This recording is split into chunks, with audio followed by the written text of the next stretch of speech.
Good morning, everybody. I am Chris Gore from Film Threat. This is Hollywood on the Rocks. I am in an echoey hotel room in Tucson, Arizona. I am here for the Film Fest Tucson. I'm here for the event where Attack of the Doc will be screening on Saturday, 6 p.m. Tickets are still available. Check it out. Today on the show, a lot to discuss. The latest episode of Andor, the season finale of She-Hulk.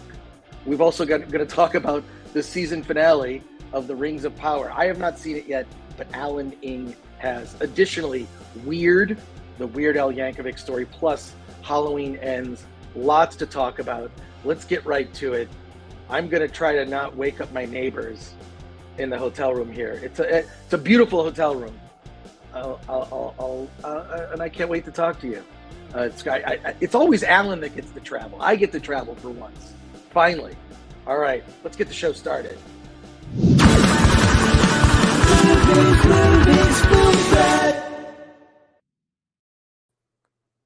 Alan, well, I get to travel to Newport Beach. I mean, well, that's true. You get to drive. It's a nice 20-minute drive from my house. That's great.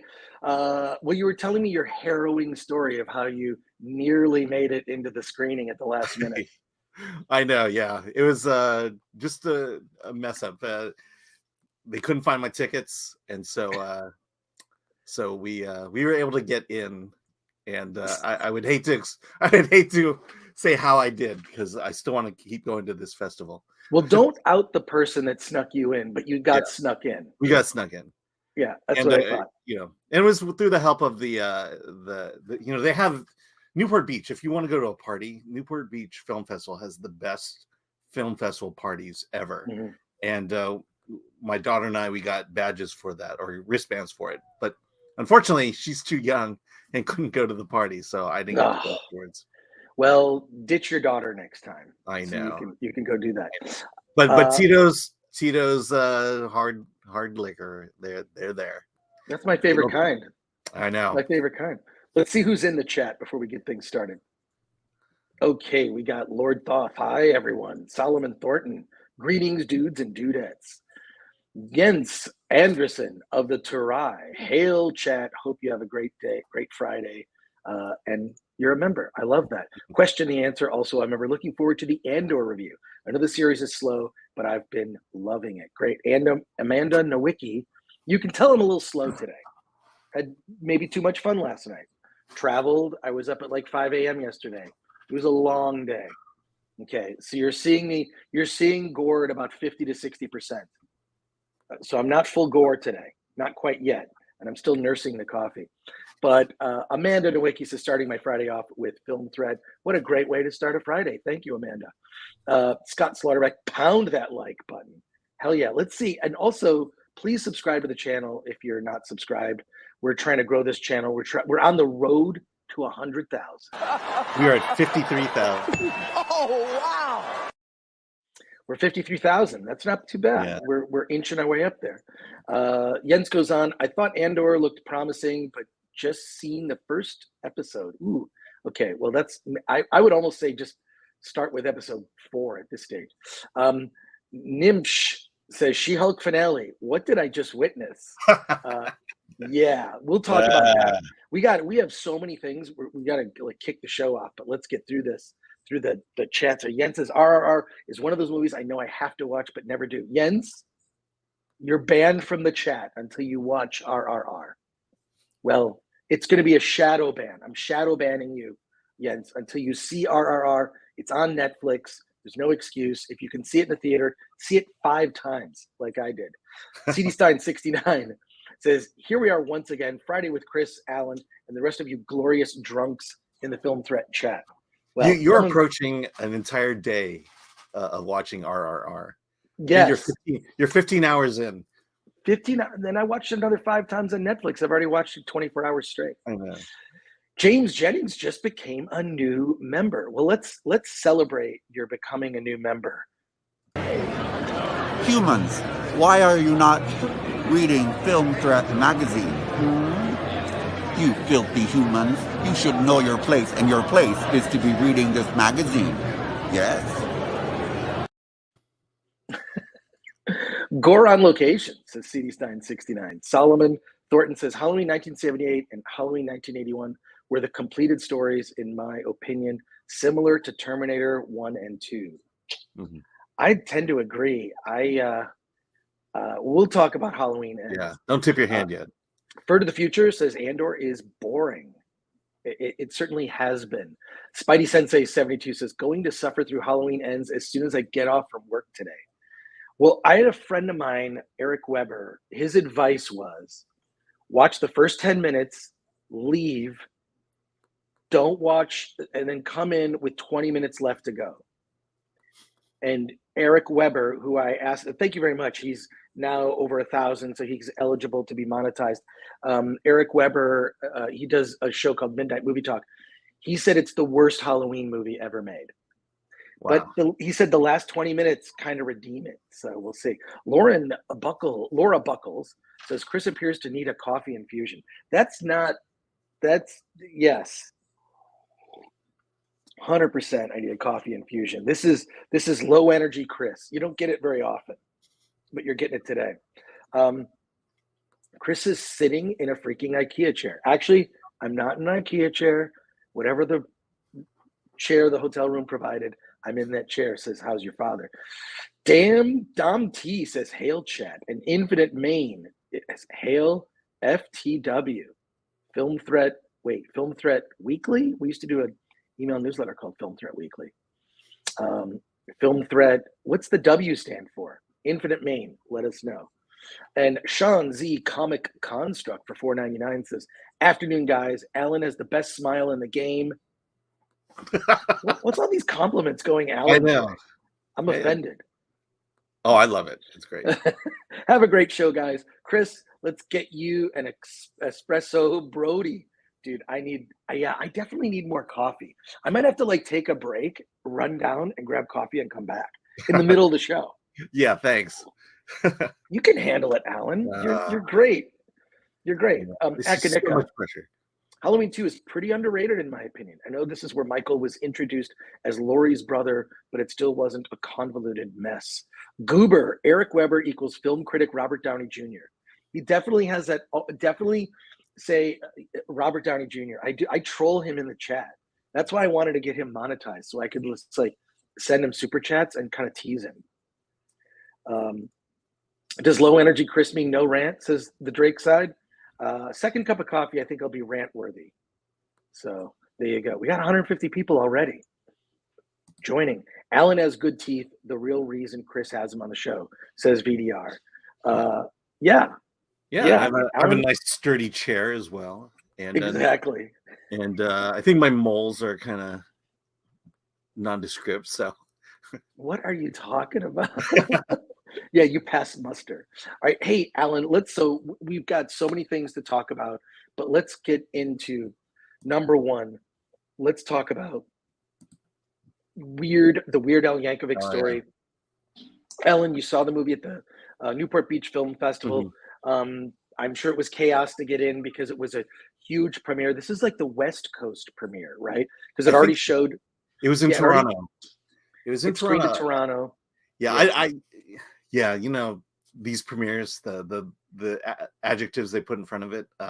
West Coast, maybe. I wonder if it's the U.S. premiere, but I have a feeling it's already played in the U.S.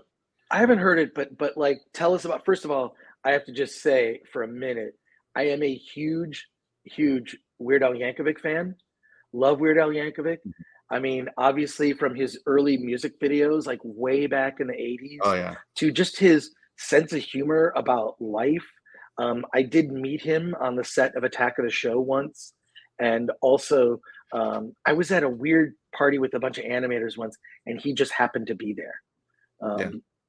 And this was way back in the 90s. And I don't know, I love, he's got this kind of positivity. And if you ever have heard interviews with him, he's just this, he's a kind of a big nerd, a super nice guy and a big nerd. But tell us a biopic about Weird Al. Mostly well, I mean, I've got to say, my brother introduced me to Dr. Demento back in the 1980. And that's my first experience with Weird Al. And honestly, Dr. Demento opened my world to comedy in a way that no other person ever has. And so I will say this, Weird for me and my daughter, funniest movie of the year, hands down. And I my description of this movie has to be very brief because anything I say is going to be a spoiler. In fact, the director was there along with Dr. Demento at the screening. He was talking about the movie before we saw the movie, and every time he would get even close to saying something about the story, the audience would yell out, "No spoilers," and then he would just kind of pipe down. This is definitely a movie you have to see you have to see with almost no knowledge, except for the fact that you're a Weird Al fan. I think. Let me describe it in a few ways. One is it's probably the PG version of Walk Hard. It's also he meant what I want to say here. So it's PG version of Walk Hard. I think my love for this movie has a lot to do with my fandom for Weird Al, and so I'll qualify it that way. There's so much Weird Al stuff in it that, if you're a fan of his and you like this silly kind of movie, you're going to love Weird.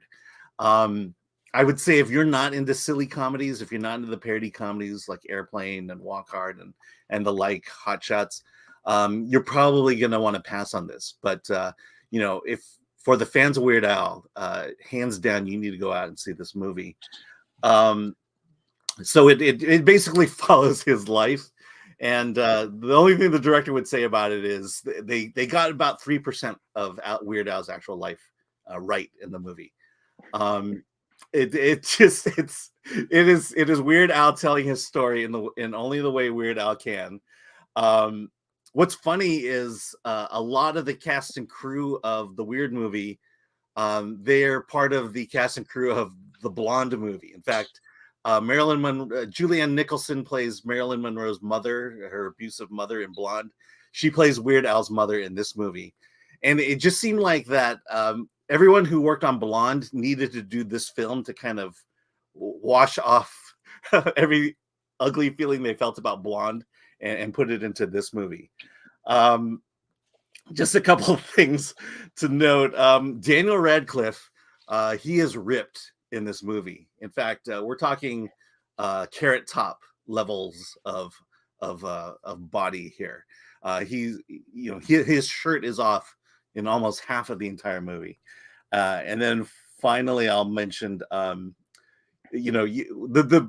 best thing about this movie is just uncovering the toxic relationship he had with Madonna, and that plays out through it. Just as movie in the whole, it is loaded with jokes, it is loaded with gags, and I think it suffers from what movies like this tend to suffer from, is that it is so the comedy is so front loaded in the front half of the movie that the back end tends to feel like a letdown somewhat, and that certainly happens here. The pace of the gags start to slow down at the end, and so that's Again, I'll just say it. If you are a fan of Weird Al, if you're a fan of these type of movies, UHF, you are gonna love Weird. And I think, like you said, like you say often, your mileage is gonna vary, but that it's in that wheelhouse definitely.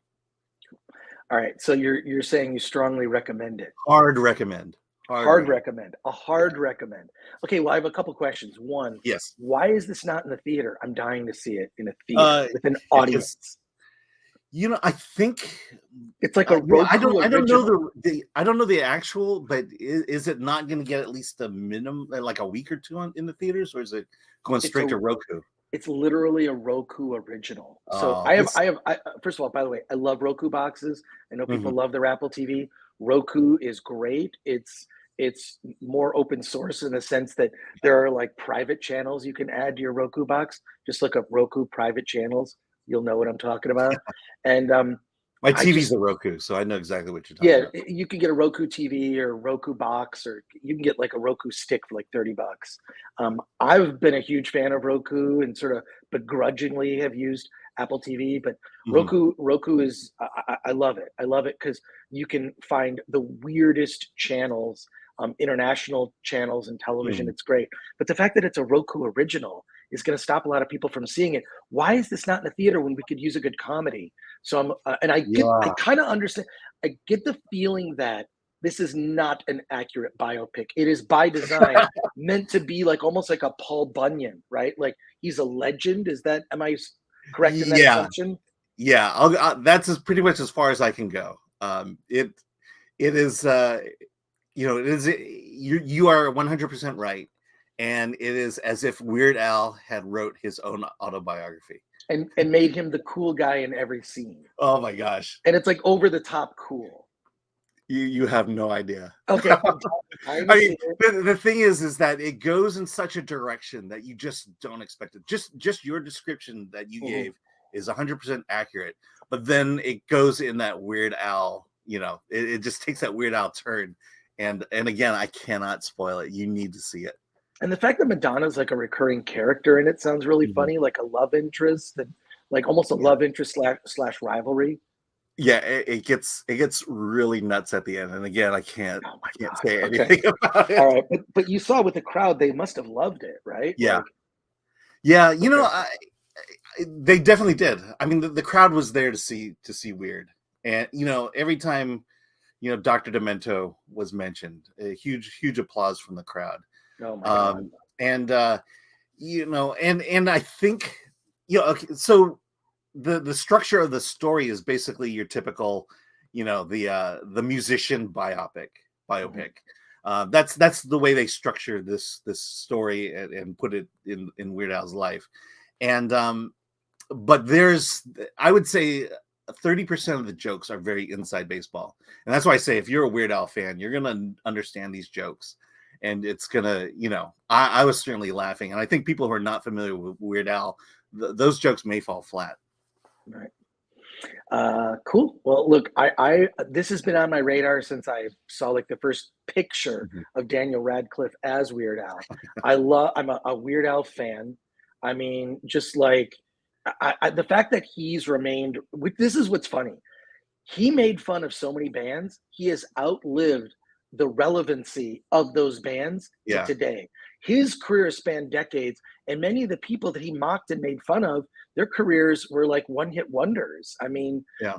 I guess That Madonna, is that's she still addressed. relevant? That is addressed in the movie, by the way. Is it really? Because Yeah. I do feel that like, wow, like Weird Al, you would have thought like, oh, parody songs, that's so dumb, but Mhm. they're catchy. And in some ways, I kind of feel like I remember his words to songs more than I do the original song. I find myself like, I'll go like, well, wait, what's the real words? This is the Weird Al version, Yeah. There So there's a moment in there where that idea it goes off in another insane direction that again oh, I can't that's talk okay. That's about. great. Okay, Yeah, I'm glad. but the other thing I'll mention cameos galore. I mean, they went through basically Weird Al's celebrity friend Rolodex, and everyone showed up in it. Your Wow, buddy David Dastmalchian is in it. I Uh, love David. Oh, yeah, that's and great. Conan O'Brien is in it, and he plays uh, Andy Warhol, and just the cameos. There's so many people, and you're just gonna be looking at going, who is that? Who is that? Oh man. Okay, so I'm dying to see it. Why is this not in theaters? What a huge missed You opportunity. need to see it in a theater if you can. I don't know how you are, but how you will. Yeah. I don't know why that decision was made, but um, and then like the end of it, Weird Al wrote an original song, and then Oh at wow. the end in the lyrics points out the fact that now this song is technically eligible for an Academy Award. Oh wow. Okay, so now other question. Was Weird Al at the screening at Newport No, he Beach? wasn't.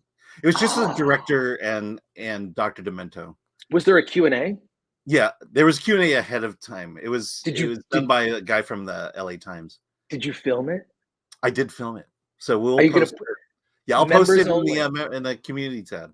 Okay, only for members. So if you're a member of join the channel as a member, Mhm. it's not. I don't think it's too pricey. I think it's a reasonable price. Yeah. But Alan and I are posting like bonus stuff for members only. So I want to watch it. So that's cool. Let's go to the chat real quick here before we switch gears. All right, let's see. Oh, we had a super chat come in. Where's the super chat? Okay.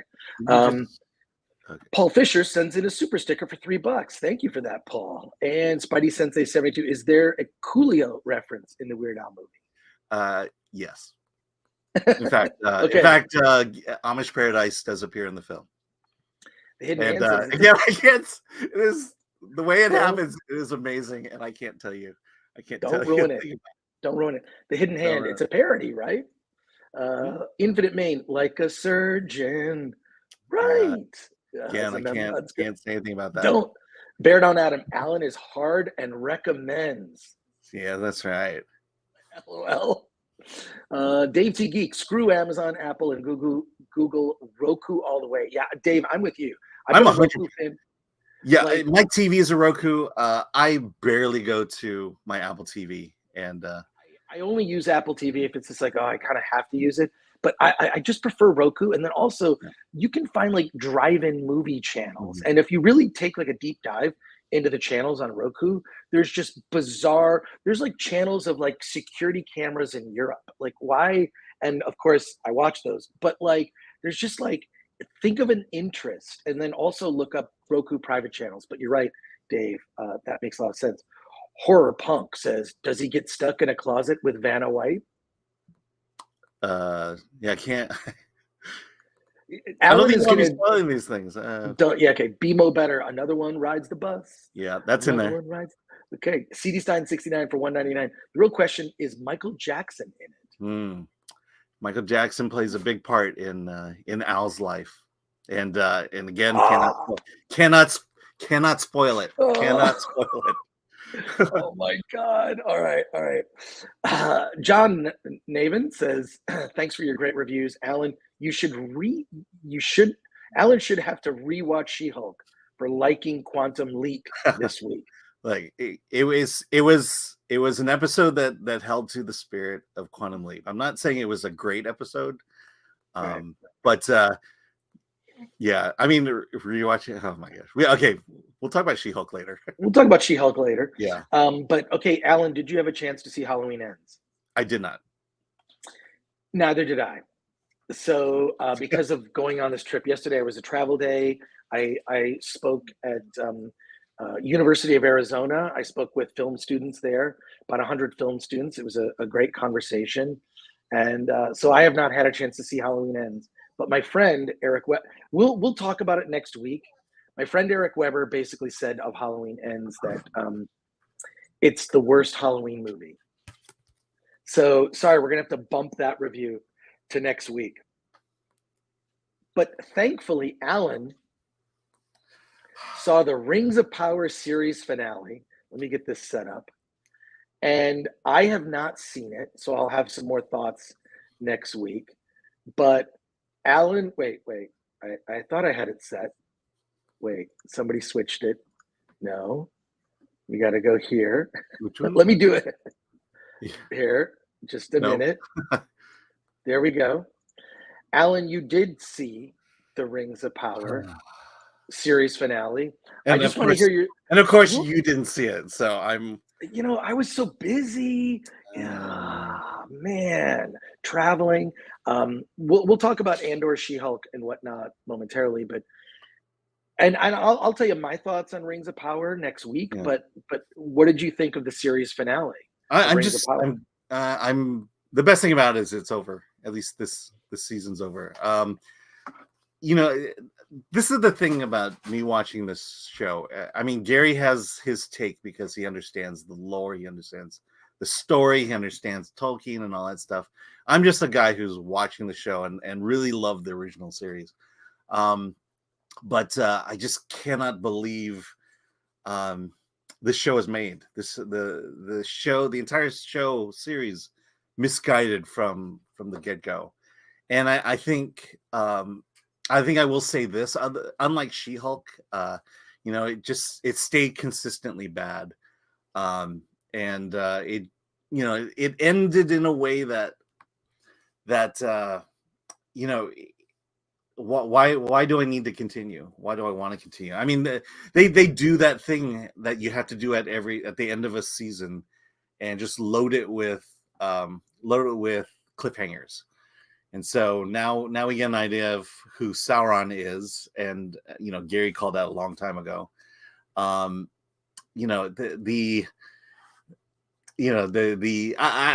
I appreciated the little twist with the stranger, but too little, too late. I struggle so much to have something positive to say about it. I struggle to have anything really interesting to say about it. It's just one of these series that exists, and I'll tell you the main reason why this show fails from a casual viewer standpoint. It's all about narrative. The story is about good versus evil. You have the good guys doing things and the bad guys doing things, and you bring in interesting moments where they can fight each other, and then you bring in interesting subplots and stuff like that. They couldn't even do that well, and then there's no subtext, as you like to mention all the time. The original Lord of the Rings, the Peter Jackson series, it was all about the nature of evil and how power corrupts, and absolute power corrupts absolutely. You don't get that here. It's just good people versus bad people. And now it looks like we have the Infinity Stones. They've been introduced into the Rings of Power. And they really tried hard to say, hey, look, we're now referencing the future. The elves have their rings, and now I don't care. And the worst thing about these rings is they look so cheap. There's nothing spectacular about them. And again, I'll reference the Infinity Stones. They're essentially the Infinity Stones, and as of now, I could care less. And I know when season 2 comes out, if it ever comes out, we're going to be covering it, and I just don't see any hope for the future of the series. Absolutely not. Oh, you're muted. I was going to say, I'm only mildly curious about this, but like, yeah. So could you, okay, so we're in spoiler territory right now. We're absolutely in spoiler territory at this moment. Okay, so there you go. Are you ready? Yeah. Okay. So wait, I gotta fix one thing.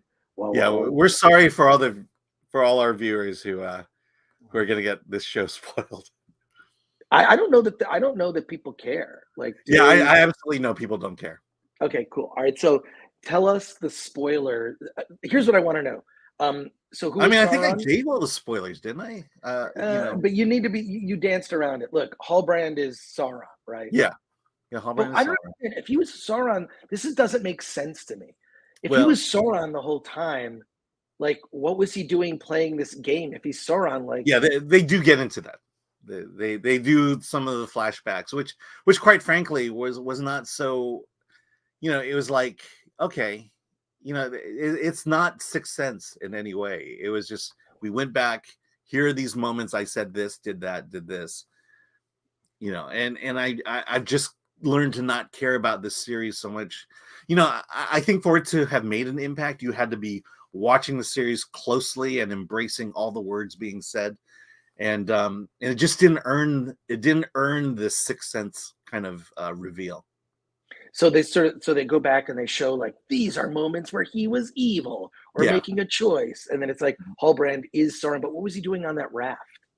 Yeah, exactly. I don't know. None of it makes sense. Like, to me, it's just like, I'm sure. Okay, I'm sure it was said somewhere why he was on the raft. I missed it, and I didn't want to bother going back and figuring it out. Did all the Harfoots get brutally murdered? And I'm very sad if that happened. Not really. No. In fact, the old trope of you think one of them's dead and they're not. I mean, so did they kill off any major characters? No. They are the ones who died in the volcano.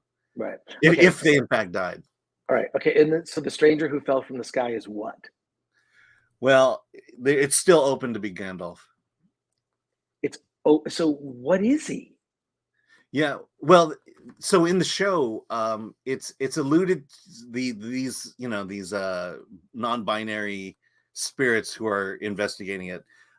They proclaim they basically say that he's Sauron.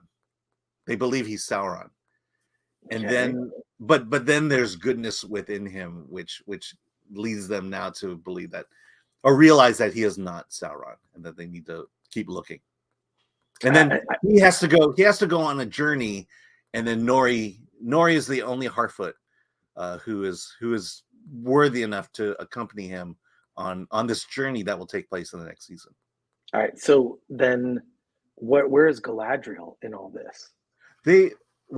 So everyone's finally back together again. So Galadriel and all the elves, they're all together, Celebrimbor, and what ultimately they do, so I may not have this 100% right, but I think they melt down all their weapons. They have that one piece of mithril. They blend it all together, and that's how the rings are created, the elven rings. So they're creating the rings at the end of the show. Yep. And just as a like I'm a normie when it comes to this stuff, and I know Me you too. are as well. Okay, so did you care? No, I mean, I had honestly, I mentioned it before. I didn't care going into it. I remember we were in the theaters watching the first 2 episodes, and after that first episode, I was like, "Do I really have to see the second one?"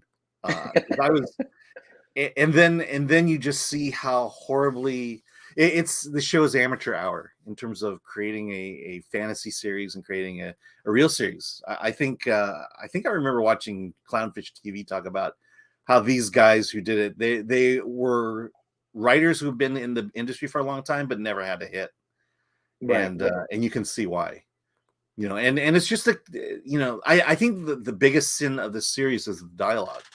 It's this incessant need to feel like the words mean something more than they do, and that the dialogue is some it's like they're writing the Bible, so to speak. They're trying to say profound things in ways that are not profound, and are forced for that matter. They're trying to be profound for the sake of trying to feel for profound, and it's just not working at all. Yeah, no, that dialogue is like leaden. It's so insufferably long. So let's get to they're making allusions and metaphors that just are not powerful in any way, have no impact, and again just feels forced. Like that's their assignment. Make this dialogue feel flowery. And my daughter and I were watching Two Towers. The dialogue in Two Towers is just normal. It's just normal English. Go this way, go that way. They're not trying to do what they're doing in the series.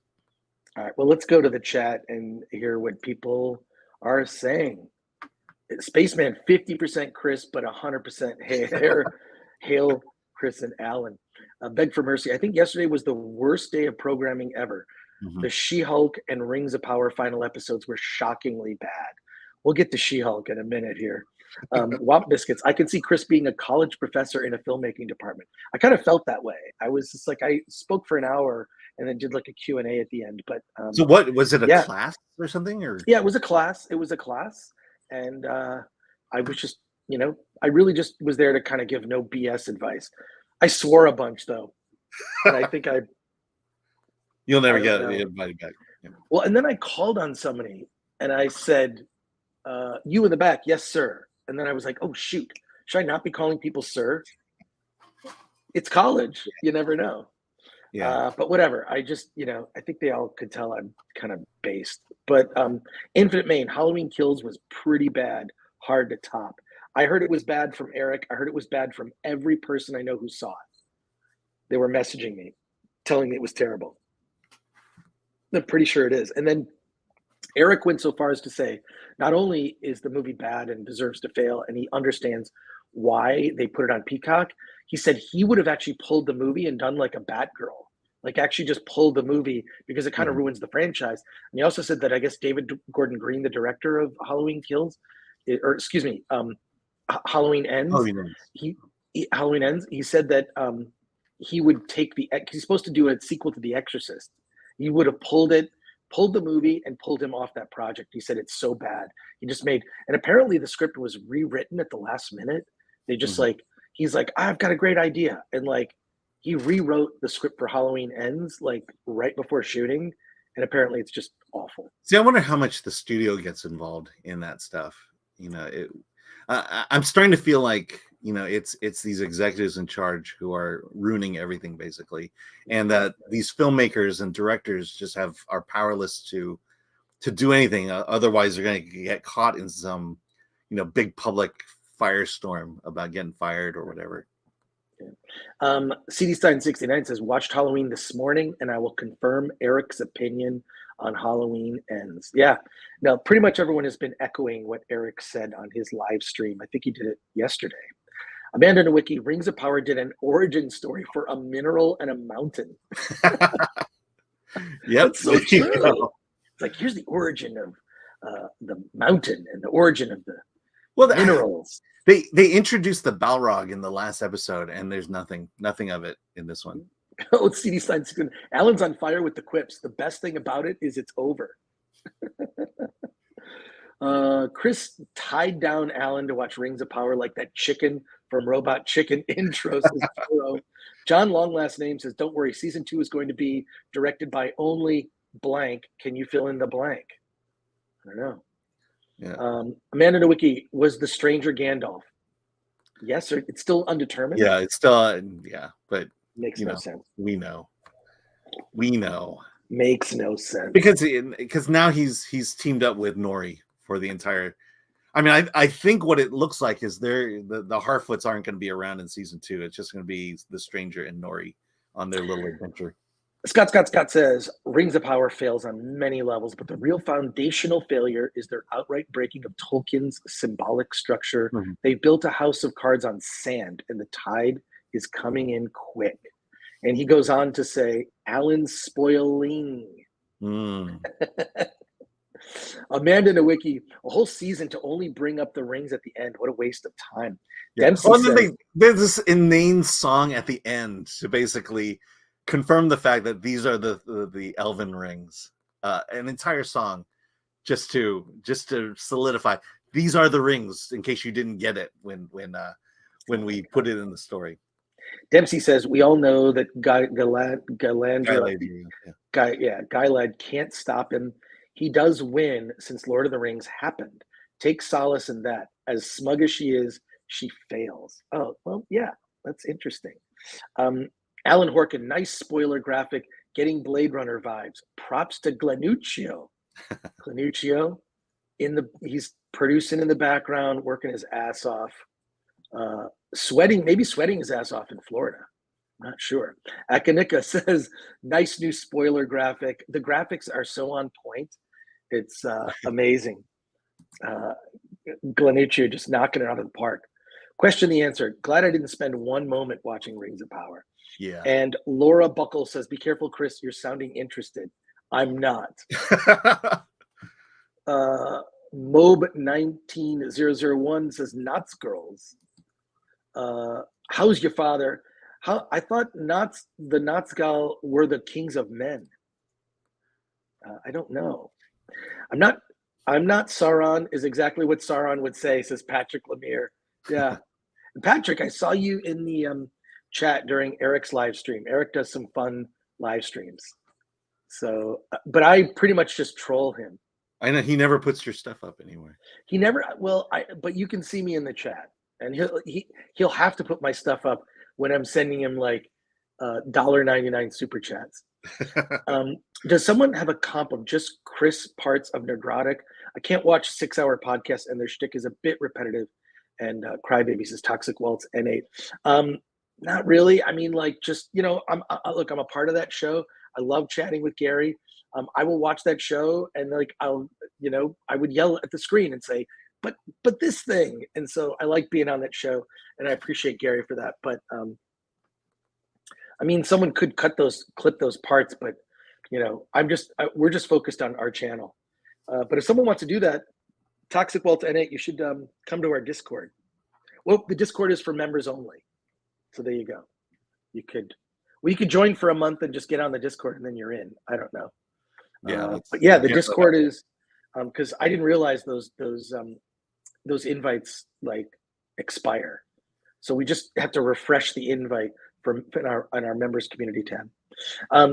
Mob 19001. By the way, they retconned Galadriel as the one who suggested to make 3 rings instead of 2.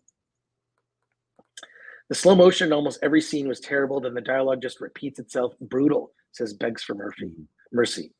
Dempsey, the biggest problem is that we feel like we need to go through this. I personally can't wait for it to all be over. Hearing about terrible shows gets really old really quickly. Yeah, I agree, Dempsey. It's like after a while, like I get like, okay, everything sucks, but it doesn't. You know, like Weird. Weird is really good. The Weird Al Yankovic that's story. Saving grace for the weekend. Having been able to see that movie. Some Like It Rare, which is the French butcher comedy that I talked about on Wednesday. You know, that was real. So we try. Me personally, this is why I love indie film. It's like, yes, most of the movies at the movie theater, your mainstream movies are going to be awful. And next week we're going to be talking Black Adam. I got my tickets for Black Adam. I'm seeing it Thursday. And Friday morning, we'll have an epic live stream talking about Black Adam. I'm seeing it Monday, so I'll have at least seen it by Wednesday. Okay, then Wednesday we're going to talk to Alan.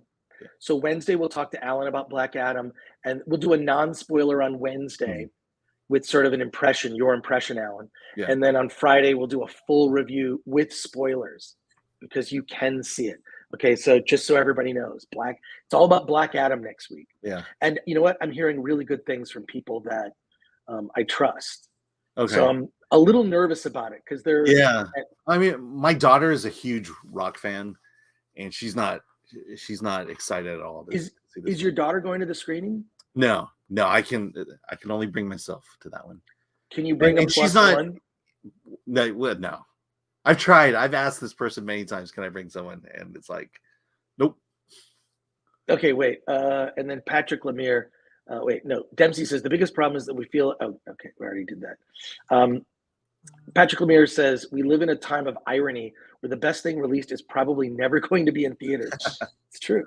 CD Stein 69 says, can definitely tell Chris is checking email sometimes when on their show, when they're going on a few weird rants. Here's the thing. I've learned to multitask. Usually when I'm doing Midnight's Edge or the Nooner, for sure, I'm checking emails because that's mostly what I do is messages. Most of like my job is like telling this person to do this or doing, yeah. You know what? I fully admit, and I can listen at the same time. I have this thing, I have a file in my email, in drafts, I call it recurring communications. And it's literally the 10 things I always email people. And I just cut and paste. Hey, one thing I'll say about Roku, Weird going on Roku, I think it's a financial decision. If it goes in theaters, they have to advertise.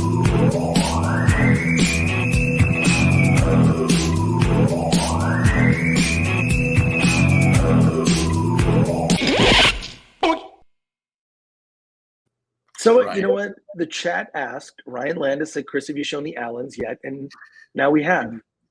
Yeah, great. Thanks, Ryan. No, I'm just saying that they don't have to advertise the theater, and on Roku, we're going to get a lot of advertisements of Weird when you turn on your Roku device. Right. Well, no, I 100% plan to see it. Yeah. Why am I not seeing it in the theater with like 10 other friends of mine? They don't want to spend the advertising dollars to get you into the theater to see it. I guess Scott says the writers don't know who the stranger is.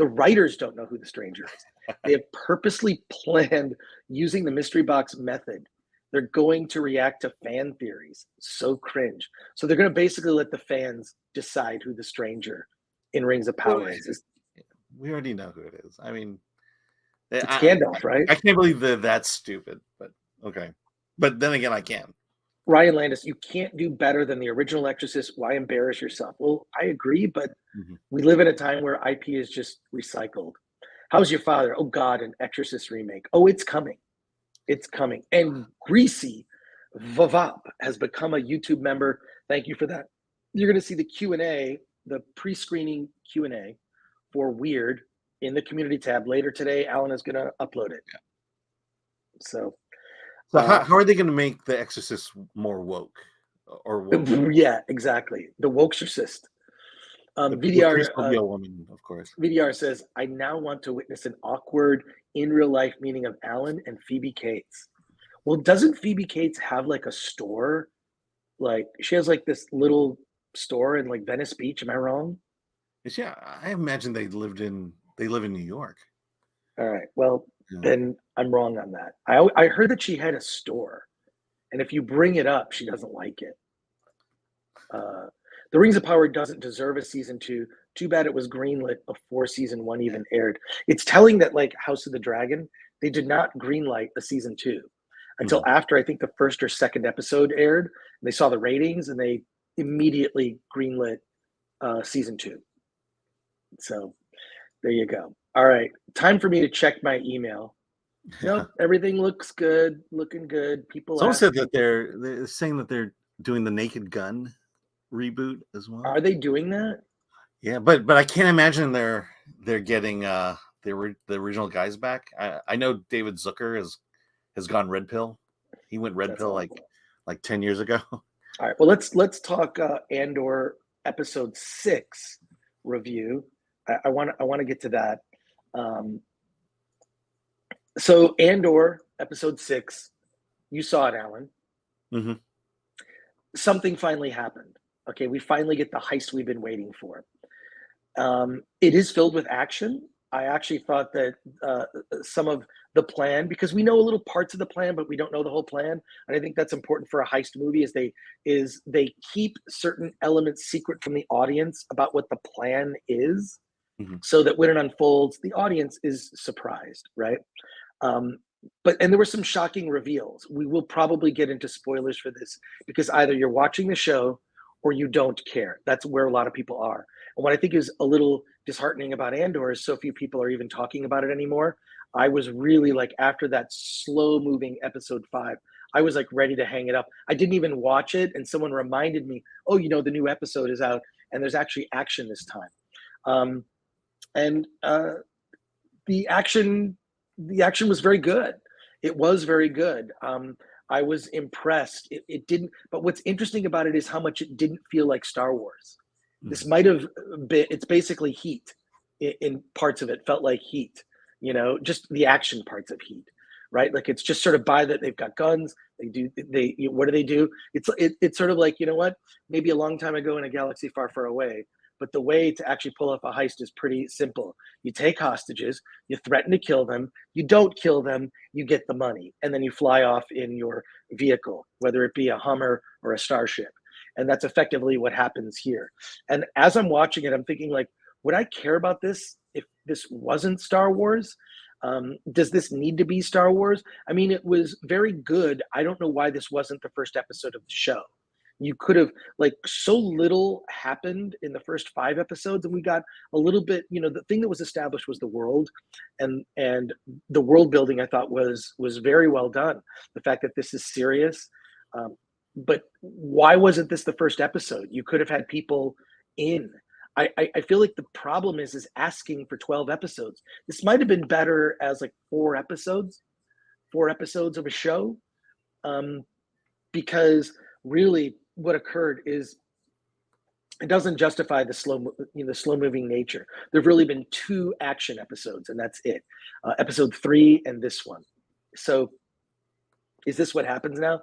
Every 3 episodes we get an action scene and the rest is deadly dull. We have 6 more episodes left of this series. I have to say I'm unenthusiastic, in spite of the fact that this was a standout episode. I'm kind of unenthusiastic. But what I liked were, and there might be spoilers here, that certain characters were killed. Certain characters were revealed to be liars. And I liked that. That was great. Like one particular character died that I did not expect. I thought they'll never kill that guy, and oh yeah, dead. So good. There needs to be there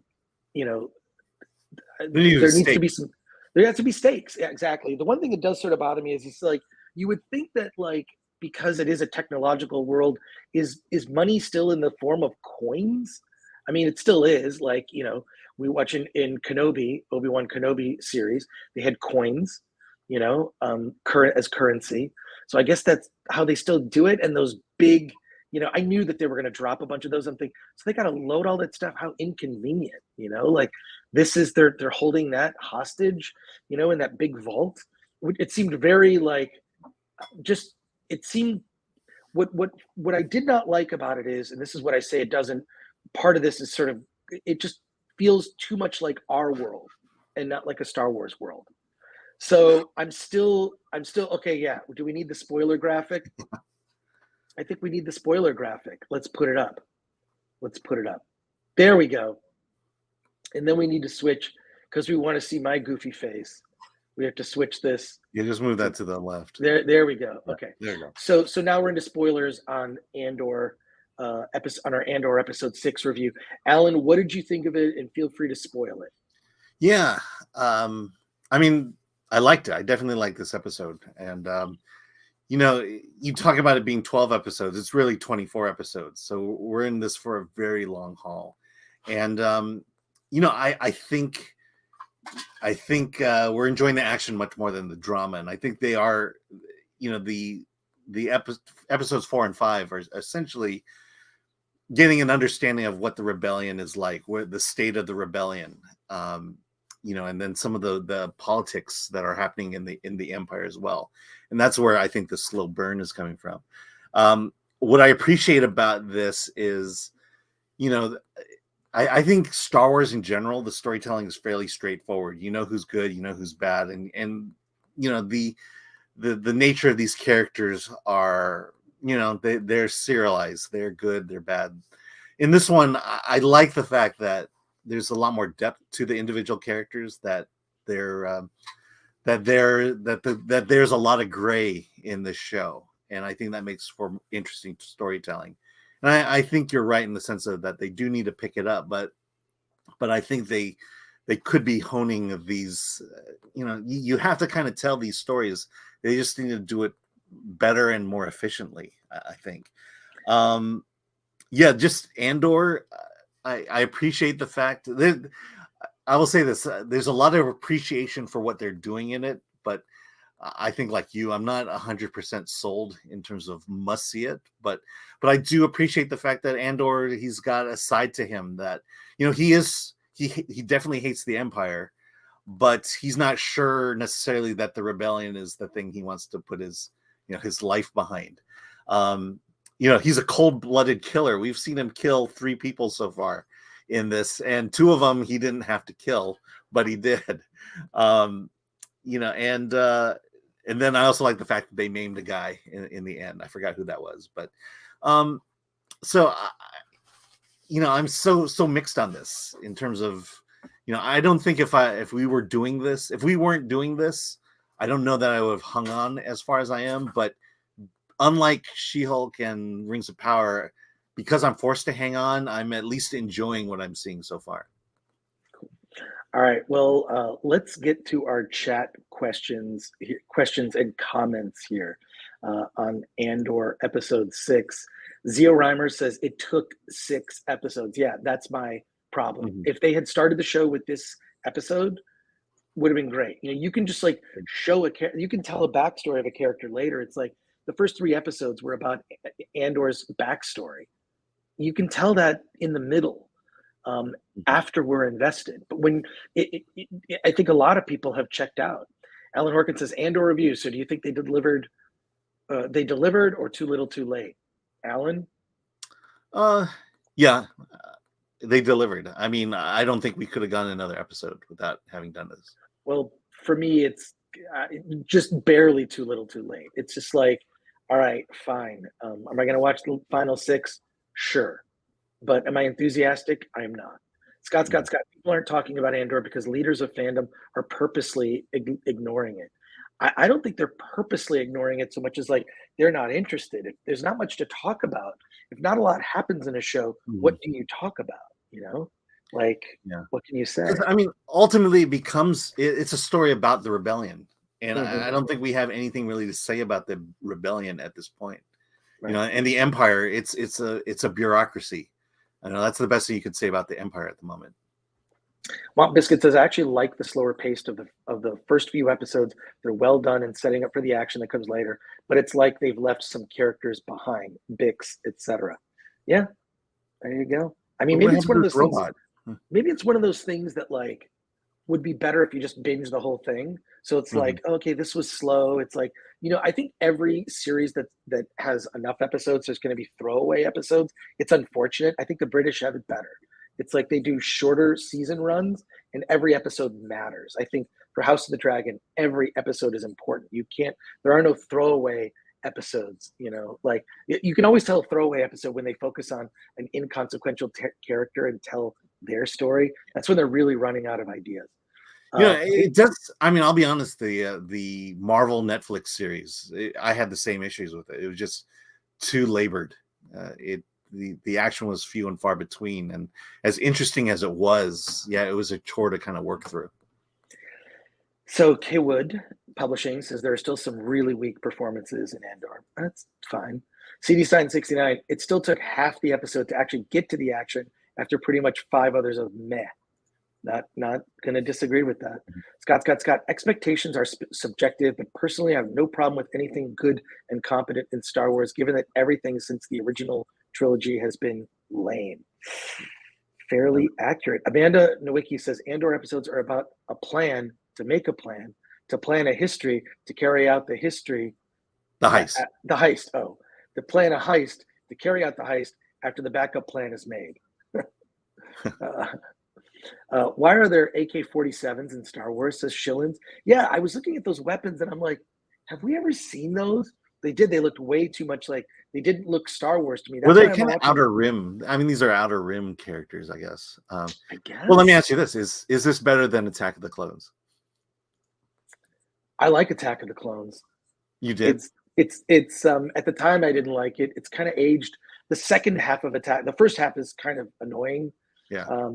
The romance stuff. Once you get past the romance and it gets to like the Colosseum, on Geonosis, it's great. It's great.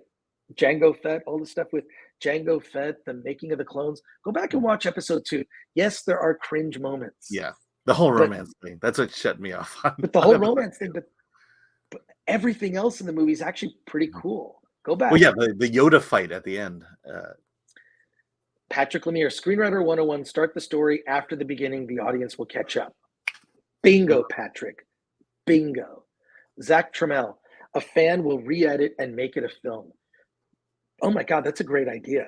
Thank you, Zach. That makes so much sense. Like you could re-edit Andor and just make it a movie.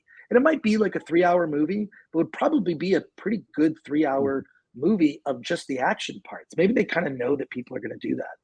Zia Reimer, this is a show that has multiple episodes. There should always be something happening in an episode. I agree. Luther Talbert is a member. I just feel like if the Skywalkers aren't involved, then Star Wars spinoff should be 4 episodes at the most or a 90-minute movie. I agree. I don't know why people underestimate like the Luke Skywalker. I mean, the reason, Luke is so popular as a character, I don't know why they don't just stick with that. Well, Brock Samson. What's that? We got Kenobi. I mean, we did.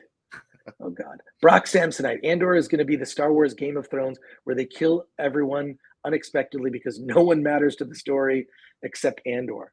That was actually Rogue One. Yeah, that was Rogue One. They're just going to pull a Rogue One. Horror Punk. Remember the writer said it was Star Wars take on a Trumpian world.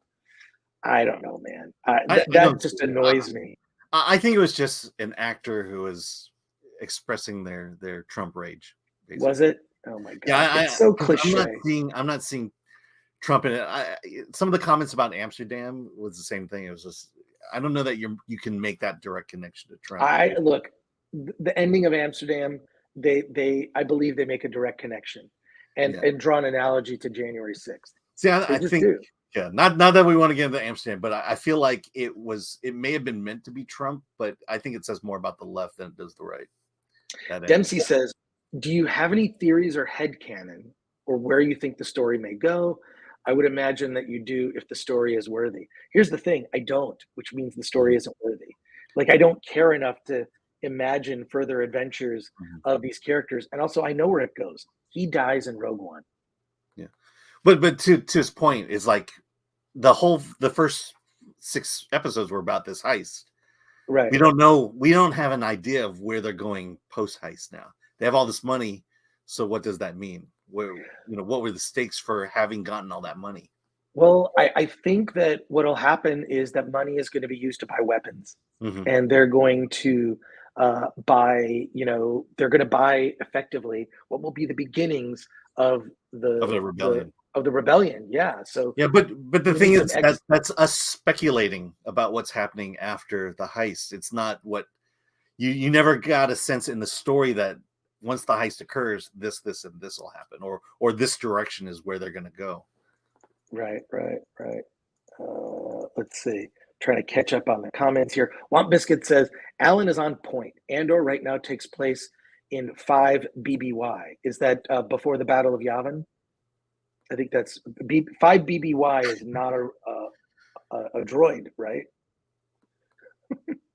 Star Wars Rebels also started off this particular year, so they're starting to show us the sprouts of the rebellion. Scott. Actually agree with a lot of what Chris says, but at this point, it seems like Andor is down to preference. You like what they're doing or you don't. Personally, I do. Best show out right now.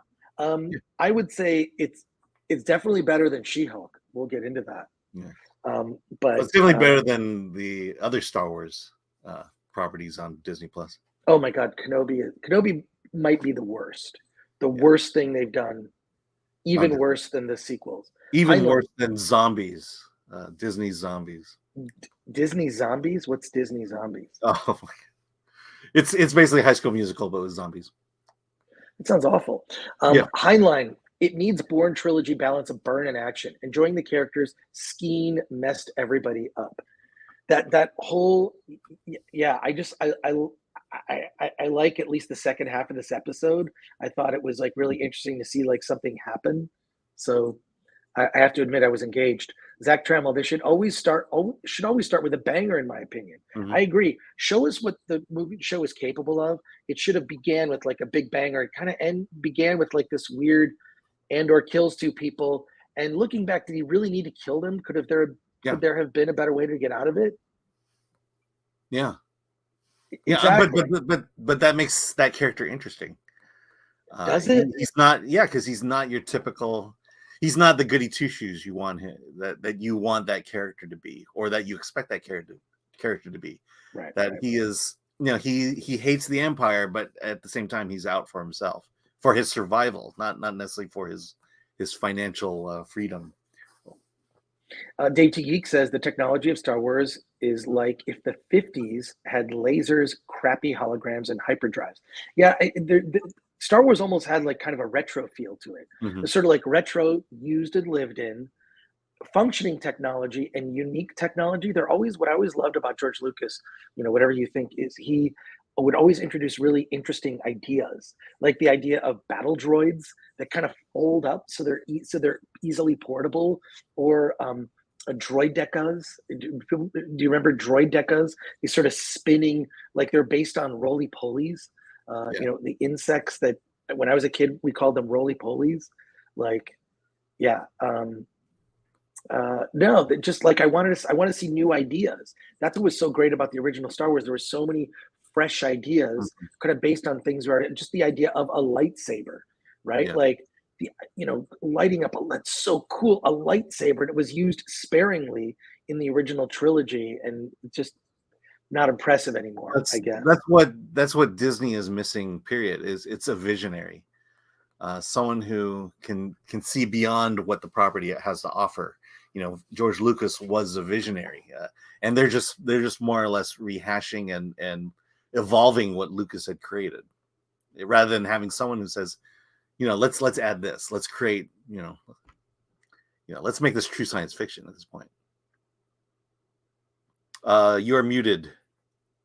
I just realized the photos and expressions on our faces in the spoiler graphic, if you're watching this, reminds me of, do you remember, is it Velvet Peanut Butter? There was like a certain type of peanut butter that had like this sort of snarky kid's face. And it kind of reminds me of that. All right. It's Zucker Joe or something. Clearly, I have not had enough coffee this morning. Andrew Eterno says, yeah, Andor is just a separate genre from traditional Star Wars, which is great. However, they need to prove they understand the nuts and bolts of Star Wars. Andrew goes on to say, it's basically tiptoes around Star Wars by exploring a separate genre. Amanda Nowicki, the biggest thing drilled into my head about writing a story is never give the main characters backstory at the beginning. Sprinkle it throughout the book to keep readers guessing and interested. Exactly. Mm-hmm. You want people to I want to know what's going to happen next. If you tell the backstory at the beginning, what's the point, right? I mean, we didn't know the backstory of Darth Vader. And then, we find out effectively his origin in the original trilogy. Some of it was steeped in lies. And then we see that story. The problem is that the story, as it plays out in the prequels, is well, we kind of knew this was going to happen. So what's interesting about it? There's no real twist to it. The best thing about Han Solo was the fact that we didn't know his backstory. No, that was the best thing. I mean, and they ruined it by telling his backstory. And Cardinal Sin is here for $4.99. Hail Film Threat. Hail Chris Gore. Hail Alan A. Thank you, Cardinal Sin. I think I'm going to be doing your show soon. I think we talked about after I get back from Tucson. Anyways, hit me up. We'll discuss it. Someone in the chat, did anyone catch Bryan Cranston's cameo in Andor episode 6? Says someone in the chat. I did not. I didn't either. I heard he was in it, but it's is he so masked you don't even know who he is? Probably. Brock Samsonite, and it's all leading up to his involvement in Rogue One. Nothing he does on the show will be bigger in the story than that. True. Patrick Lemire, over-explaining is the bane of Star Wars.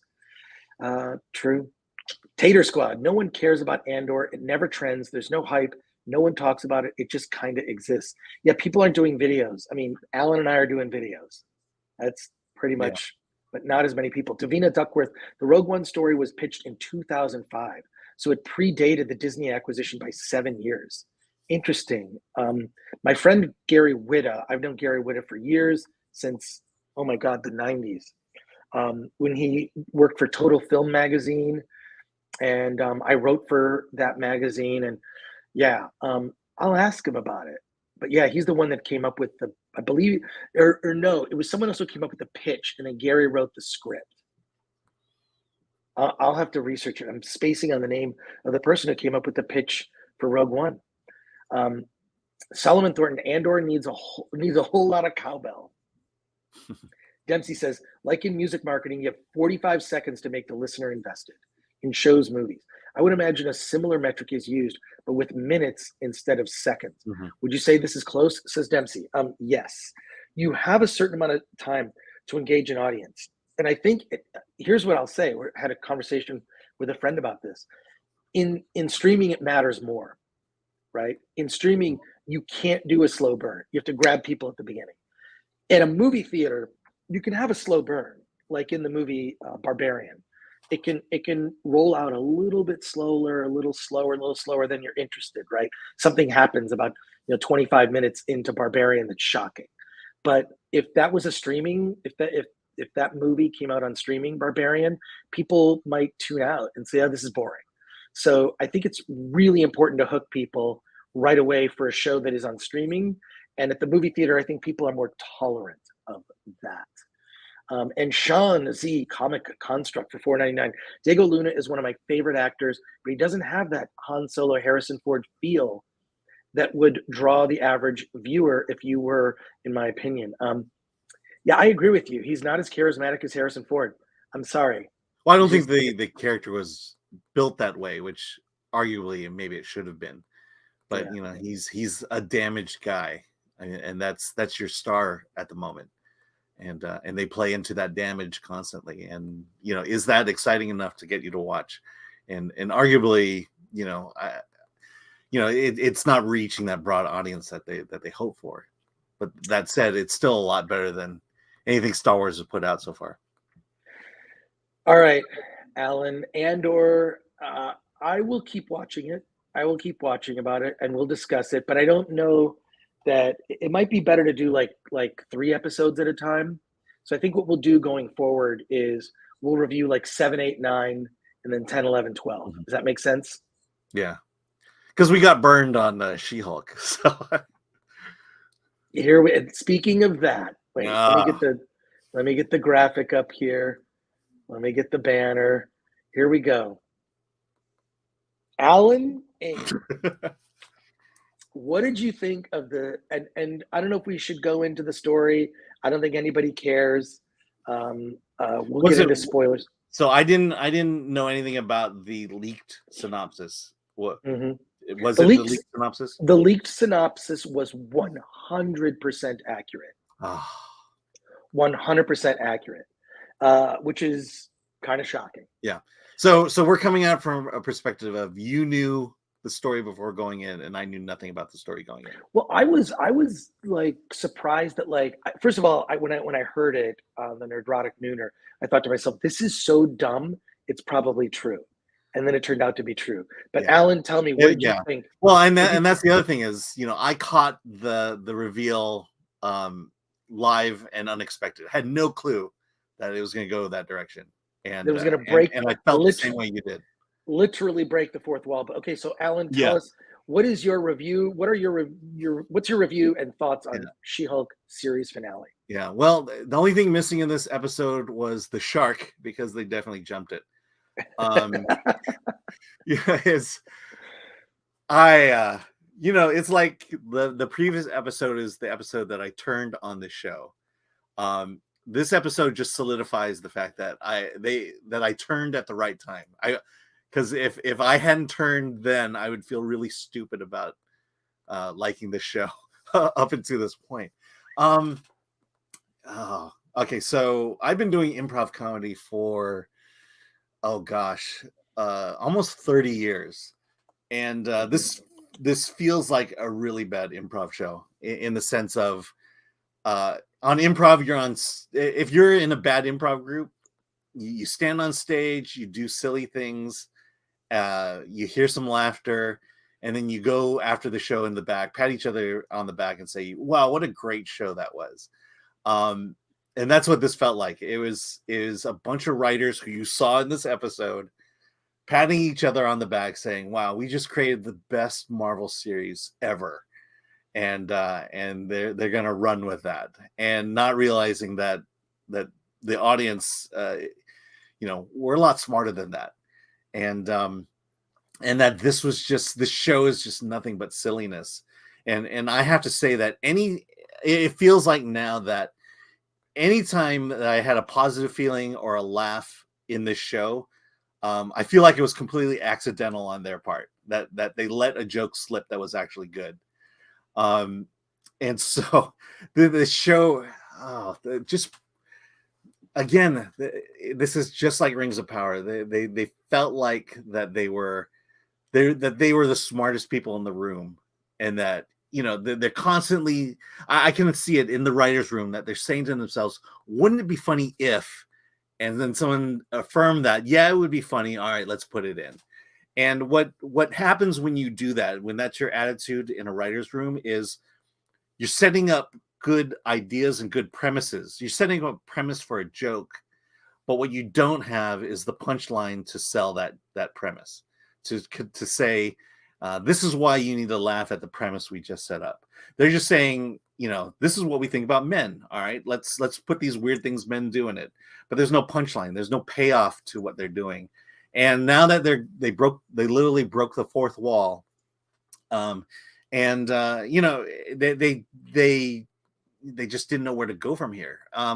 The idea that they're setting us up for She-Hulk potentially meeting Kevin Feige, and running into an AI robot instead.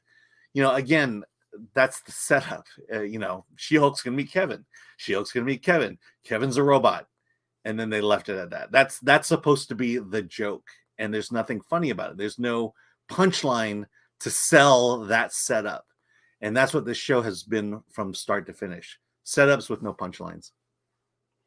Well, first of all, I have some thoughts on this. Okay, I have thoughts. I'm actually, I found the velvet peanut butter that I was talking about. I'll show the graphic later, but I'm in two minds about this, because it's interesting. They kind of went, some people have said this is like Deadpool breaking the fourth wall, the way that she climbs through, because it starts off and it's dumb, right? Todd, that one guy is the director or whatever, the sort of tech bro.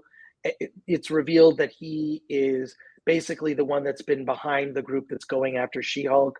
They're trying to get her blood so he can become super powered, and they sort of play out this plan. Emil Blonsky's kind of like, he's not exactly directly a part of it, but he's kind of mentoring these effectively incels. It's incels and trolls that end up being revealed to be the villain of the show. And She-Hulk is so upset by this, she climbs through, well, I guess we should put the spoiler thing up. She climbs through the menu of the Disney Plus screen to go track down the writers, and then are led to Kevin Feige. Now, to be clear, this is something a lot of people say, well, that's like a Deadpool thing. No, She-Hulk actually did things like that in the comic. You can find like graphics of her like crawling out of like comic book screens, right? And my understanding, it's from the John Byrne run, which is what I did not read the John. I read She-Hulk when she was a part of the Fantastic Four. Was my introduction. And I read She-Hulk before that, when I read her origin story in I think the first 25 episodes. So of She-Hulk. So these kinds of things happen. So there is precedent for that. It's fine. Here's my problem with it. Or here's the thing. I actually thought some of that was kind of clever. Like the crawling through the screen, going to track down the writers, but it's literally a self-insert. Like Jessica Gao is like in the scene. She's the showrunner for the show. She wrote the episode and wrote herself into the show. Now, the other thing I will point out is this. Stan Lee, Jack Kirby, we knew who all those people were because they were actually in the comics. You would read the letter section, the bullpen, right? I was a member of FOOM, Friends of Old Marvel, which was a Marvel fan club like in the 70s. It was basically a newsletter you got. And they actually did make them characters in the comic book. So Stan Lee was kind of a character in Marvel Comics. So all these things are not unprecedented, but that was earned. Stan Lee was Stan fucking Lee, right? Jack Kirby was Jack King Kirby. They actually called him Jack King Kirby. This is after years of them working on Marvel Comics. And then people were such fans of Marvel Comics, they wanted to know about the people who made the show. That's why Stan Lee was popular. That's why Jack Kirby, we know who he is. Or John Buscema, or John Byrne, or Stephen Bissett, or maybe not necessarily Stephen Bissett, but Steve Ditko, like we knew who these people were, right? And they wove themselves in the comics. And the reason they wove themselves in the comics is because people were such a fan of the comic. They were like, well, who are the people making this? No one, not one person was clamoring. No one, not one person was clamoring to know who the people were behind the show, behind She-Hulk. They were such fans of it. Like, who's making this great entertainment? A freaking IKEA chair. I'm just saying that, like, the breaking the fourth wall, cool, it's been done. But the inclusion of people from behind the scenes was always earned. Stan Lee was Stan Lee. People were fans. It was the fans clamoring. Wait, we can't put the She-Hulk background back on there. I don't want my face. We're doing a self-insert right now. Get rid of it. Get rid of it. You got to get back to She-Hulk. Thank you for that. But what I'm saying is that, like, Stan Lee being a part of Marvel Comics, or Jack King Kirby, was earned. The writing staff of She-Hulk, a show that has received at best mixed reviews, mostly to negative reviews, and most people are watching it, it's sort of like, because it's like so bad, well, we have to see it, right? This is so bad, I can't believe it's so bad. And there's also sort of like something where it's just like on the circular thing, like something has become so bad it's good, or so bad it's at least entertaining. And I almost think She-Hulk has sort of reached that precipice in this first episode, or this last episode, of like, it's so bad I can't believe it, Yeah. And when I heard the synopsis, and then everything from the synopsis turned out to be true, like ridiculous. I mean, and it's what's weird about it is, if you think about it, it's almost like the writers admitting that the show is lame, and the only way they could go is to break the fourth wall. So them admitting a story that they wrote, a storyline that they wrote for the entire season, and you've gotten to this point, right? You've now gotten to this point, and it's like, the tech bro turns out to be the main baddie. It's all these like disaffected men, right? Like, I also think that like if you flip this and just made all these characters women, people would be outraged. One, it would never be made. But this is why I say that like this kind of feels like not right. This kind of feels off. And it's like, I think you're 100%. That was the thing that I thought about when I finally finished it. This is interesting, but they never earned this moment. They have yet to earn it, and that's why I'm saying is they just sat there in that writer's room saying, wouldn't it be funny if we did this? And everyone said yes, they did it, but again, it just falls flat, But I do like the idea. Even if Kevin Feige had really showed up, maybe I'd feel much different. But I do like that, like the Kevin whatever robot thing had kind of a Kevin Feige like black hat that he always wears. Yeah, but it had like this little hood that's a thing that goes on cameras. You have kind of a hood that covers the lens, and they kind of made it look like his hat. And I like the idea that like all content is made by algorithm. I mean, it was basically the show calling out how lame Marvel is, except it was, it's them admitting that everything you've just seen, you can completely dismiss because it is lame. Yeah. So it's like something. What you just said is something I've been noticing a lot lately in terms of what people think comedy is. Because early on, I think it was episode 4 is when they started playing, video clips of fans, of outraged fans. And then you saw it with Velma, where she's writing about Judy Jetson. She's using the language of outraged fans, and I think they did the same thing here with talking as if they understand the outraged fans. And the problem is that's not a joke. That's you acknowledging what fans are saying and trying to write it off by saying it yourself. And that's their way to respond to it, but they're really not responding to it. They're just bringing it up, and there's no payoff. There's no, okay, you've said that. Now, so what? And I think they think that's enough, and it's not. And again, I'll go back to what the Velma clip with Mindy Kaling. She acts like she's an outraged fan, but there's no payoff. There's, is she, or is she just making fun of outraged fans at that point? Yeah, I completely agree. And then also, this is the thing that I was trying to reference here. If you can see that, that looks like the spoiler image thing, right? Like, I grew up eating Velvet's peanut butter as a kid. Yeah. So that's our faces. We had real peanut butter here on the West Coast when. Oh, you did? Now I like the Trader Joe's peanut butter. That's my. No, Jif and Peter Pan and. Jif, Peter. Yeah. I had those too, but Velvet I like because of that snarky kid's face.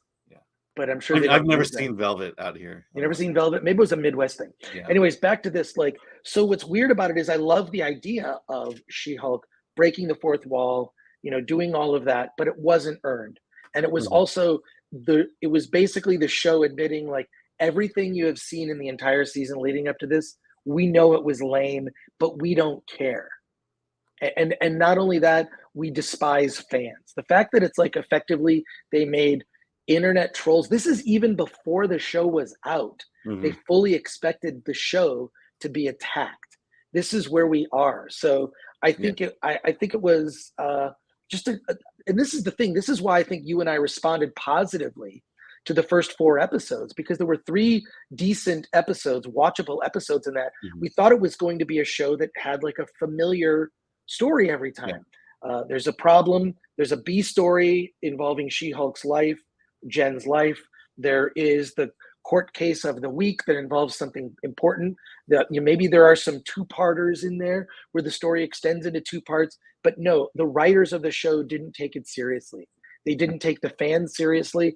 And this going after fans thing is really disheartening and, to me, just disgusting. And I don't know why someone has not written about this, or, I mean, certainly YouTubers are talking about it because they're the targets, and primarily the targets. But it's also people that talk about this stuff online. It's also an indication that this is not going to change anytime soon. No. Because I think people like getting the outrage. They like becoming victims. and they like basically poking the bear so that they feel more like a victim. And so this is not going to stop until weirdly, until only the people on the internet watch this stuff and talk about it, so that real people don't go out and watch it. Yeah, I'm just like, all right, fine. This is what you're doing. You just admitted that the show's awful. Mm-hmm. You've written in an unearned, literal self-insert, unearned. Stan Lee was the good luck charm of the Marvel Cinematic Universe. Mm-hmm. And after he passed away, and they did a little tribute to him at the beginning of Captain Marvel. The best part of Captain Marvel is the opening Marvel logo, which was all a tribute to Stan Lee. And to me, he was the good luck charm. He was in all the Marvel movies. They've since licensed the rights to his image, because I'm sure at some point they're going to put Stan Lee in a Marvel movie or a Marvel TV show or something, or maybe do a documentary. Who knows? I doubt they would do a documentary that would really like, that would just be telling us, that would praise him, right? I remember when he passed away and people were talking shit about Stan Lee on Twitter. That tells you how useful Twitter is, how horrific Twitter is. But yeah, this so it's weird. Like, I like the idea of the breaking the fourth wall, completely unearned, and admitting that everything you've seen is terrible. It is effectively admitting, because Jen points out all of this stuff is awful. This is terrible. This is how we're going. And then the thing at the end with Daredevil, we didn't even talk about Daredevil, right? So talk about Daredevil in the show at the very end. He just shows up at the last minute, does nothing, and he's effectively like, she sexualizes him. Yes, she sexualizes him, which is something you're not supposed to do. Look, I'm all for equality. I actually have no problem with her doing that. Yeah. But why is that not able to happen in the reverse? But if you're going to criticize the opposite, this is my whole problem with politics is, if you can't criticize Democrats for this and Republicans for that, and then you should be able to criticize it when you flip it around. And this is politics today. That's where we're at. But well, let's get into. Let me just say this about the series. Please. The series, this is the biggest disappointment of the series, is it had a lot going for it right from the start. And it should have gone up in quality. And instead, it took a deep nosedive and went down and just got worse and worse as it went along. This show had potential. It should have been 300-400 times better than it was.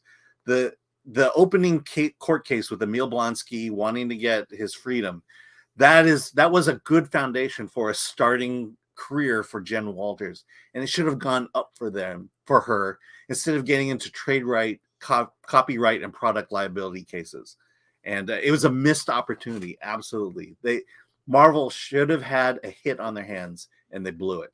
They could have had a hit with this. And, I'm not going to say that for me it didn't have its moments, but it's, again, we're 0-9 on Disney Plus Marvel series. Every single one of them at the end of the day is not worth the time.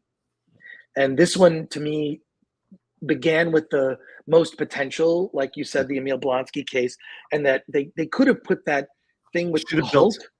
Yeah. They should have built on that case. And yes, and also the show should have taken itself seriously. I don't mind the breaking the fourth wall, but take the events happening in the show seriously, and nothing is taken seriously. I don't know how they're going to, include her in the Marvel Cinematic Universe, which it sounds like that's going to happen. But I think what it almost doesn't belong in it. That's the thing. Yeah, I mean, it's like, so she's going to break the fourth wall of the latest Avengers movie and call out how stupid all this is. Like, well, then why am I watching it if you think it's stupid? If the people writing on the show think the show they're writing on is stupid, why should I take it seriously? Mm-hmm. I mean, at the end of the day, it's utterly ridiculous. Yeah. And what a colossal disappointment for what, in my opinion, had the most potential, because She-Hulk as a character and as a legal drama was made to be a regular TV show, made to be. And what the writer's room could have used is a little bit more diversity. And by diversity, I mean, maybe 50-50 men and women, maybe even 30% women, 30% men, 30% hardcore comic book fans that understand I think what Let's fandom wants. See, I would say not diversity of people, but diversity of experience in terms of writing a television show, writing a comedy, writing a legal drama. It's okay to bring in new writers to mentor, to get fresh ideas, but you need a broad breadth of experience in that writer's room, and this show just didn't have it. Right. I defy you to find a veteran writer who is on that show. Yeah, there isn't one. It doesn't appear to be one at all. We've got a lot of comments and questions, so let's get right to it. Alan, though, real quick, I'm going to take a break because I gotta take a break. I have one kidney. I was born with one kidney. I'll tell the story someday. I probably told you. If you watch the show on the regular, you know. But let's go to your comments and questions. Alan, I'm passing it off to you. Okay. Greasy Vavop says, best thing about She-Hulk is all the YouTube revenue it generates. Yeah. I can't disagree with you. Yeah, it's one of our better ones. Weirdly, Quantum Leap is also a big one on the site, but it's part of me is sad that it's come to this, that we enjoy trashing things more. Not enjoy trashing things, but the fact that we have no shows really to talk to say good things about. Maybe House of the Dragon. Weird is definitely the movie you want to see. Someone in the chat, I'm sorry, I'll keep going here. Someone in chat says, I wish the next Deadpool is Deadpool kills the Marvel Universe and he kills She-Hulk first and everything else happens after Endgame. Yeah, there you go. That's a good idea. Goober. And there's no season 2, right? Right, guys? Not aware of a season 2. But, I hate to say it, but I have dear friends. I've been posting on Facebook to my friends about my feelings about the series. And I've gotten quite a few comments that people are actually liking the series. So we'll see. Let's see. Heinlein. For the first time, I fast forwarded during the finale. What a mess. Hire writers, Disney. Absolutely. Rings of Power. I don't know why. With all the money being spent on Rings of Power, they're not spending on two things: writers and actors. And if you see the salaries of those actors, you'll know what I mean. Brock Samsonite. We need a gif of Alan's face on She-Hulk as she's twerking. There was one. I don't know where it is. The other thing is, I discovered that Megan Thee Stallion is an actual person, and she's hosting Saturday Night Live. Ryan Landis. I prefer my comedies be funny, but I'm spoiled that way, I guess. Yeah, it's weird. It's weird. Amanda Nowicki. The setup for Planet Hulk was terrible. Alan, is the Hulk wearing pink bunny slippers in the cape behind you? Yeah, he is wearing pink bunny slippers. Planet Hulk. Are they making Planet Hulk? I've heard rumors of that, but I feel like that was already addressed in Thor Ragnarok. But no, he has, when he shows up to sort of the end where everybody's like, everybody's Scar. there. Scar. Yeah. Which looks just like a friend of mine, Jason. Like, I sent him the picture, and I actually changed his picture, so when he calls me or texts me, I get the photo of Scar. Looks exactly like my friend. Oh my gosh, it's bizarre. I mean, Planet Hulk. Is this the one where the Illuminati sends Hulk into the universe because they get rid of him, basically? Yeah, I mean, you can't do that with Smart Hulk at the moment. I mean, unless they're planning to do something really big with Smart Hulk. I can't imagine there's a Planet Hulk series or film coming up. But keep going, Alan. You're doing great. That's me. Hey, Sean Z Comic Construct. Alan dissected that better than Jeffrey Dahmer. Let's see. Timothy Phillips. Alan. Obviously, Alan hasn't read the original comic by Byrne. No, I have not. I did not. Like I said, I bought She-Hulk #1 when she first appeared from the comic book stores, and I read the first 25, I believe, and I think that's when they stopped. And then I think she joined the Fantastic Four during Secret Wars. By the way, this meme that is on the screen right now, meme, Just like people are using, if you're on our Discord, the Film Threat Discord, if you're a member, people are posting the most, well, none of them are offensive. They're all really funny. I like this. It's based on Face Off.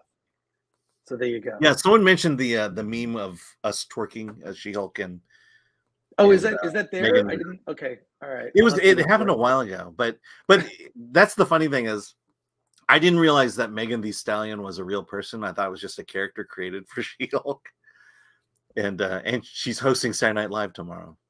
Right. Well, there you go. Where are we on the comments here? Yeah, go to the starred one on top there. Spidey Sensei 72 is a member.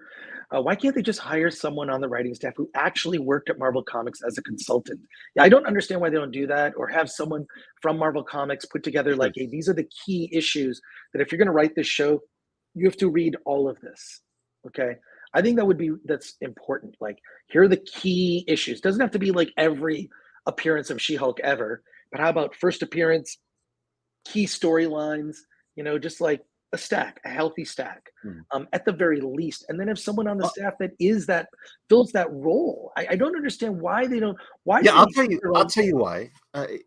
There's a blatant bias against things of old, the classics, that they are too old and that they no longer apply or have any value in today's world. And I mentioned that my daughter, when she was in English class, they made her read all these YA novels, these not YA novels written 10 years ago, and they were not teaching classics anymore, and for some reason there's a feeling that maybe the storytelling structure, plot developments, character developments of the past no longer apply today. And I think that's what you're seeing, the slow remaking all the Disney classics, just getting rid of the past and making things modern. And I think that's what we're seeing and have been seeing for a very long time.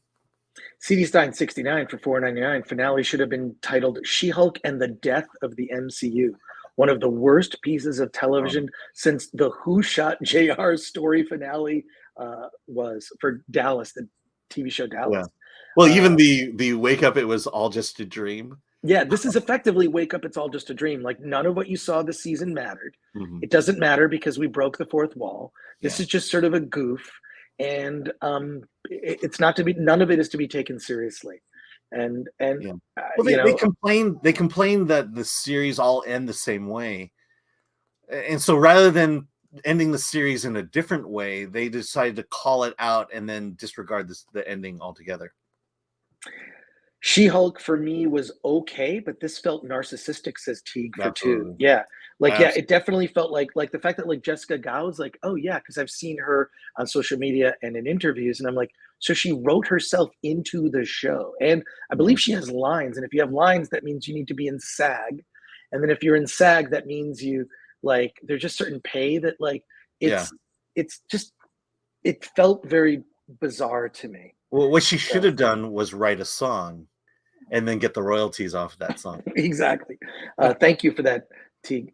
Andrew Eterno, the fourth wall breaking is bad when they think they are more self-aware than they are. I just don't, again, my opinion on it is, I think it was clever, but not earned to put themselves in it, put themselves actually in it. Right? Yeah, I'm almost certain that in the comic book, when she did in the comic books, that was a definitely earned thing at that point. I mean, it was earned.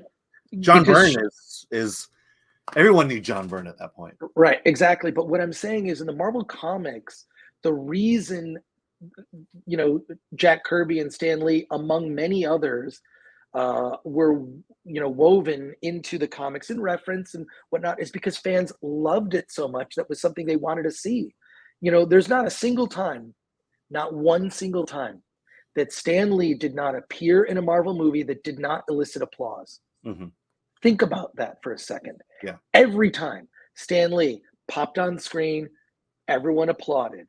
Now, I remember when that happened early in the Marvel Cinematic Universe, it was like, oh my God, Stan Lee. Even like there's in the Hulk movie with Edward Norton, he has like a weird, cameo in that. In fact, there are many unseen cameos that were shot of Stan Lee that I hope we get to see someday.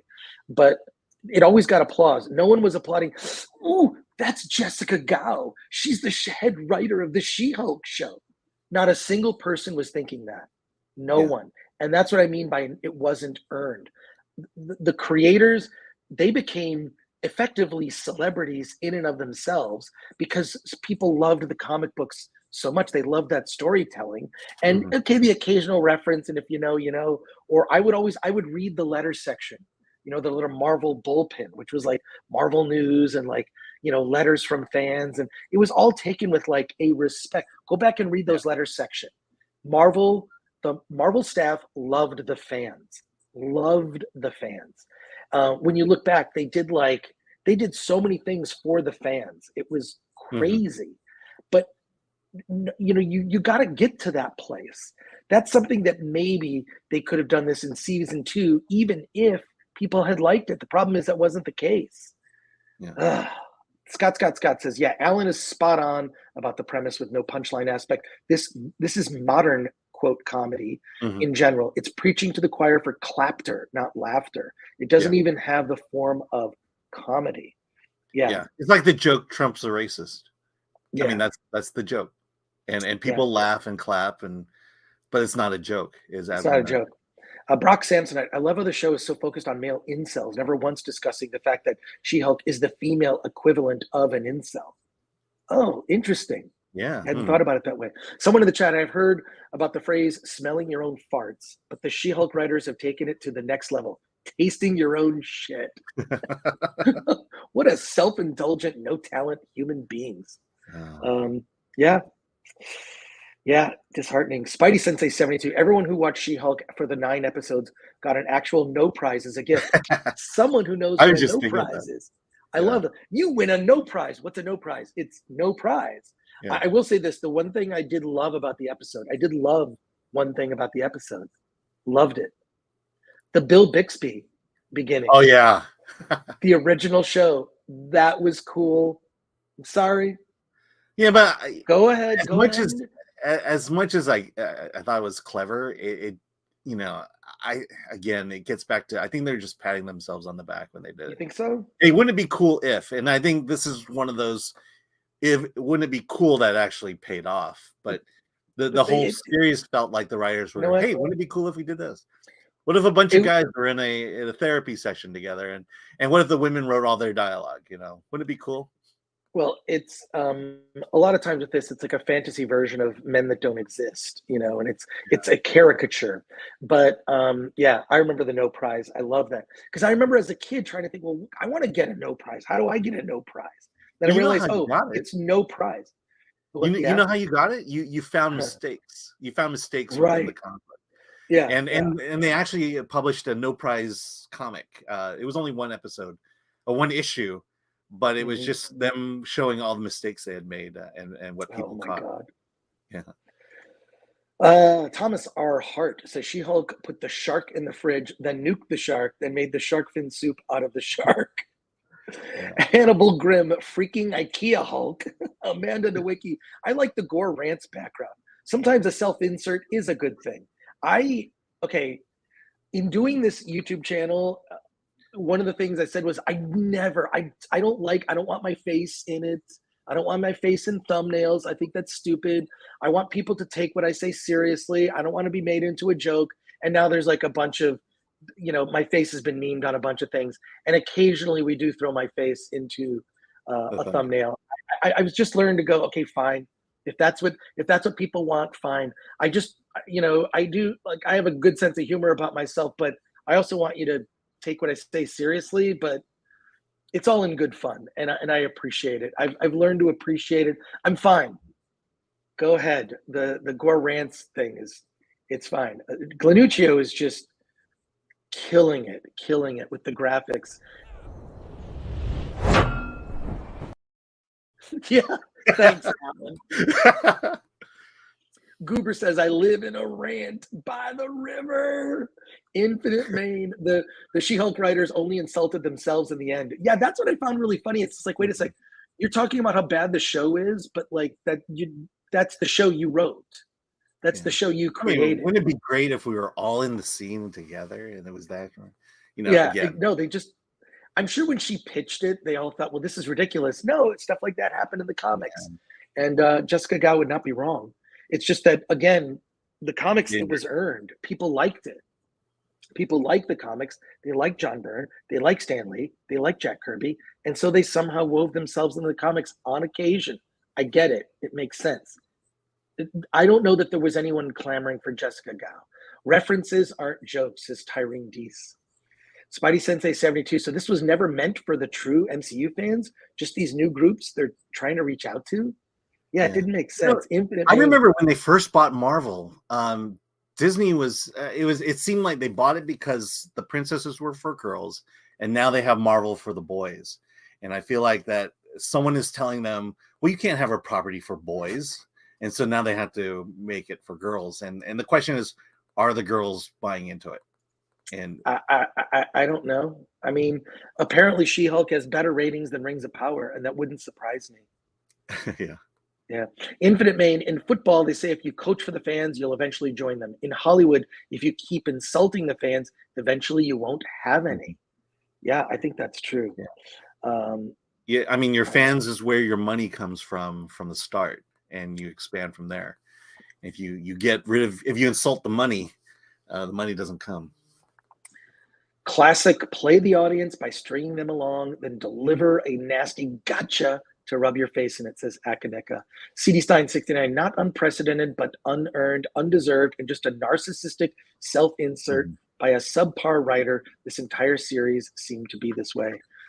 Yeah. Alfredo de Oliveira Jr. says, that beginning, do you believe it to be a tribute or a joke to the old series? I actually genuinely think it was a tribute. I grew up when I was a kid when that show was like late 70s, early 80s. The original Bill Bixby, I loved it. Lou Ferrigno as the Hulk was just awesome. That bad wig and the green makeup I thought was great. I love that show. The opening like 2-hour quote movie of the Incredible Hulk blew my mind. They changed his name to David Banner, which is kind of ridiculous. But because Bruce sounded too gay to whatever studio executives were running CBS at the time. I love that show.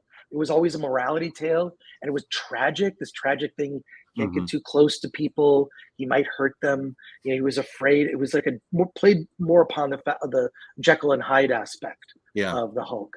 And it was a drama. It was a drama. It was not a comedy. It was a drama. And I believe that's available. You can find the old Hulk series. I believe, is it on CBS or maybe on Vudu where you can buy it? I bought a bunch of TV shows off Vudu. I got like the entire run of the 66 Adam West TV series, Batman series. Thank you for that. Someone in the chat, I don't know who She-Hulk show is for. It's definitely demeaning to women. The show was never funny or clever. If you say that on the internet, you are considered as incels, according to the She-Hulk writers. Yeah, exactly. Who is the show for? It's not for male fans. So then who is it for? I don't know. Again, we talked about how disappointed you and I were. I'm going to start the chat from the bottom and work my way up because we have 37. If you're a Kevin Smith fan, we have 37 of your starred comments to go through here. So I'll do as much as I can here. Here we go. Andrew Eterno, Bixby's Hulk had a certain hyper-real aesthetic that was actually ahead of his time, kind of like Frank Miller. Yeah. Luther Talbert, I just see the writer saying, we'll admit it sucks, then what will they say? That will show them as they each give each other high fives. Want biscuits. The thing about the Bixby Ferrigno Hulk was it was a novel concept for TV at the time that can't be understated, but it had sustained success because of the consistently great writing. I agree. I remember being moved by that show. I remember being heartbroken, or just tragic things would happen. It was again leaning more into the Jekyll and Hyde aspect. And Alfredo de Oliveira Jr. just became a YouTube member. Thank you for that, Alfredo. Join our Discord. If you scroll down the community tab on member, you'll see a link to join the Discord. If there's a problem, I will refresh the link. Let me know. Laura Buckles, I just wonder now that She-Hulk and Rings of Power have ended, what will we bitch about now? Oh, there's plenty. Yeah. Don't worry. Oh, We're they'll going to still keep making stuff. A freaking Chris Gore in the background, says Spaceman. Patrick Lemire. Oh, fuck. Hagrid died. Bummer. What? Kelly Rhodes for $4.99. Do series create and use writers' Bibles anymore? That is a standard that they come up with, the writer's Bible. It's just a guide for when you bring new people on. You know, some people move on. You want to create that like Bible so everybody knows kind of like what the rules are. And I for a wrote one. TV show, it's important as the character develops and gets backstory. You got to throw that into the Bible so you don't violate it in future episodes. I wrote one for show runs, and I just remembered this. I worked on development for Who Wants to Be a Superhero with Stan Lee. I was it didn't pay all that great, but I got him to sign a bunch of my comics. I'm not joking.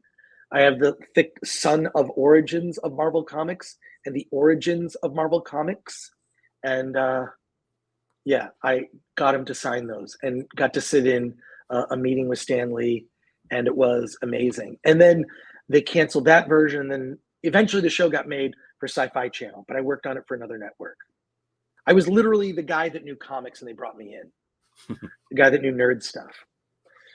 So Patrick Lemire, if I was running a major franchise, I would monitor Twitter, take Twitter's opinion to heart, and do the exact opposite of what Twitter loves. It's like a license to print money. Yeah, I agree. JTRX, I was late into the show, so wondering if we have seen the Allens yet. Yes, we have. We don't need to see it again. We have not. You know what? We'll end. We might show it. We're going to show something before the end of the show. So stick around. That's a tease. We'll probably go like another. We have a lot of comments started. By the way, the original series is available on Vudu to purchase. I think it's just the first 4 seasons. In fact, I think it's only 4 seasons. So 4 seasons for how much? It's like $20 or something. Let me see. It's on Vudu though, so it's their usual pricing. Yeah, Timothy Phillips. Bottom line: some comics don't translate into live action. Dave T. Geek. My theory is that with the launch of Disney Plus, Kevin Feige no longer has control. I would agree with that. He was promoted to have more broad duties and told he had to churn out female-focused, representation-focused content. That makes sense because that's effectively what we've seen. After Endgame, this is where everything is pivoted. With some few highlights here and there. Dempsey, Marvel writers are unable to create at the level of past geniuses, so they have pen envy. Pen envy. I like that. Turo, getting rid of the past doesn't make things modern.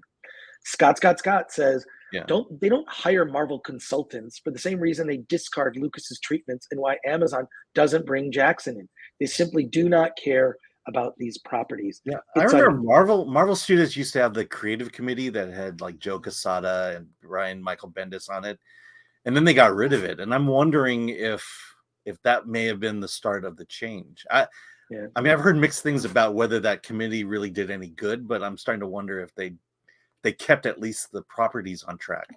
Yeah. Akanika says, classic, play the audience by stringing them along. They deliver a nasty gotcha to rub your... Oh, did I say that one? Yeah. Rub your face in it. Okay.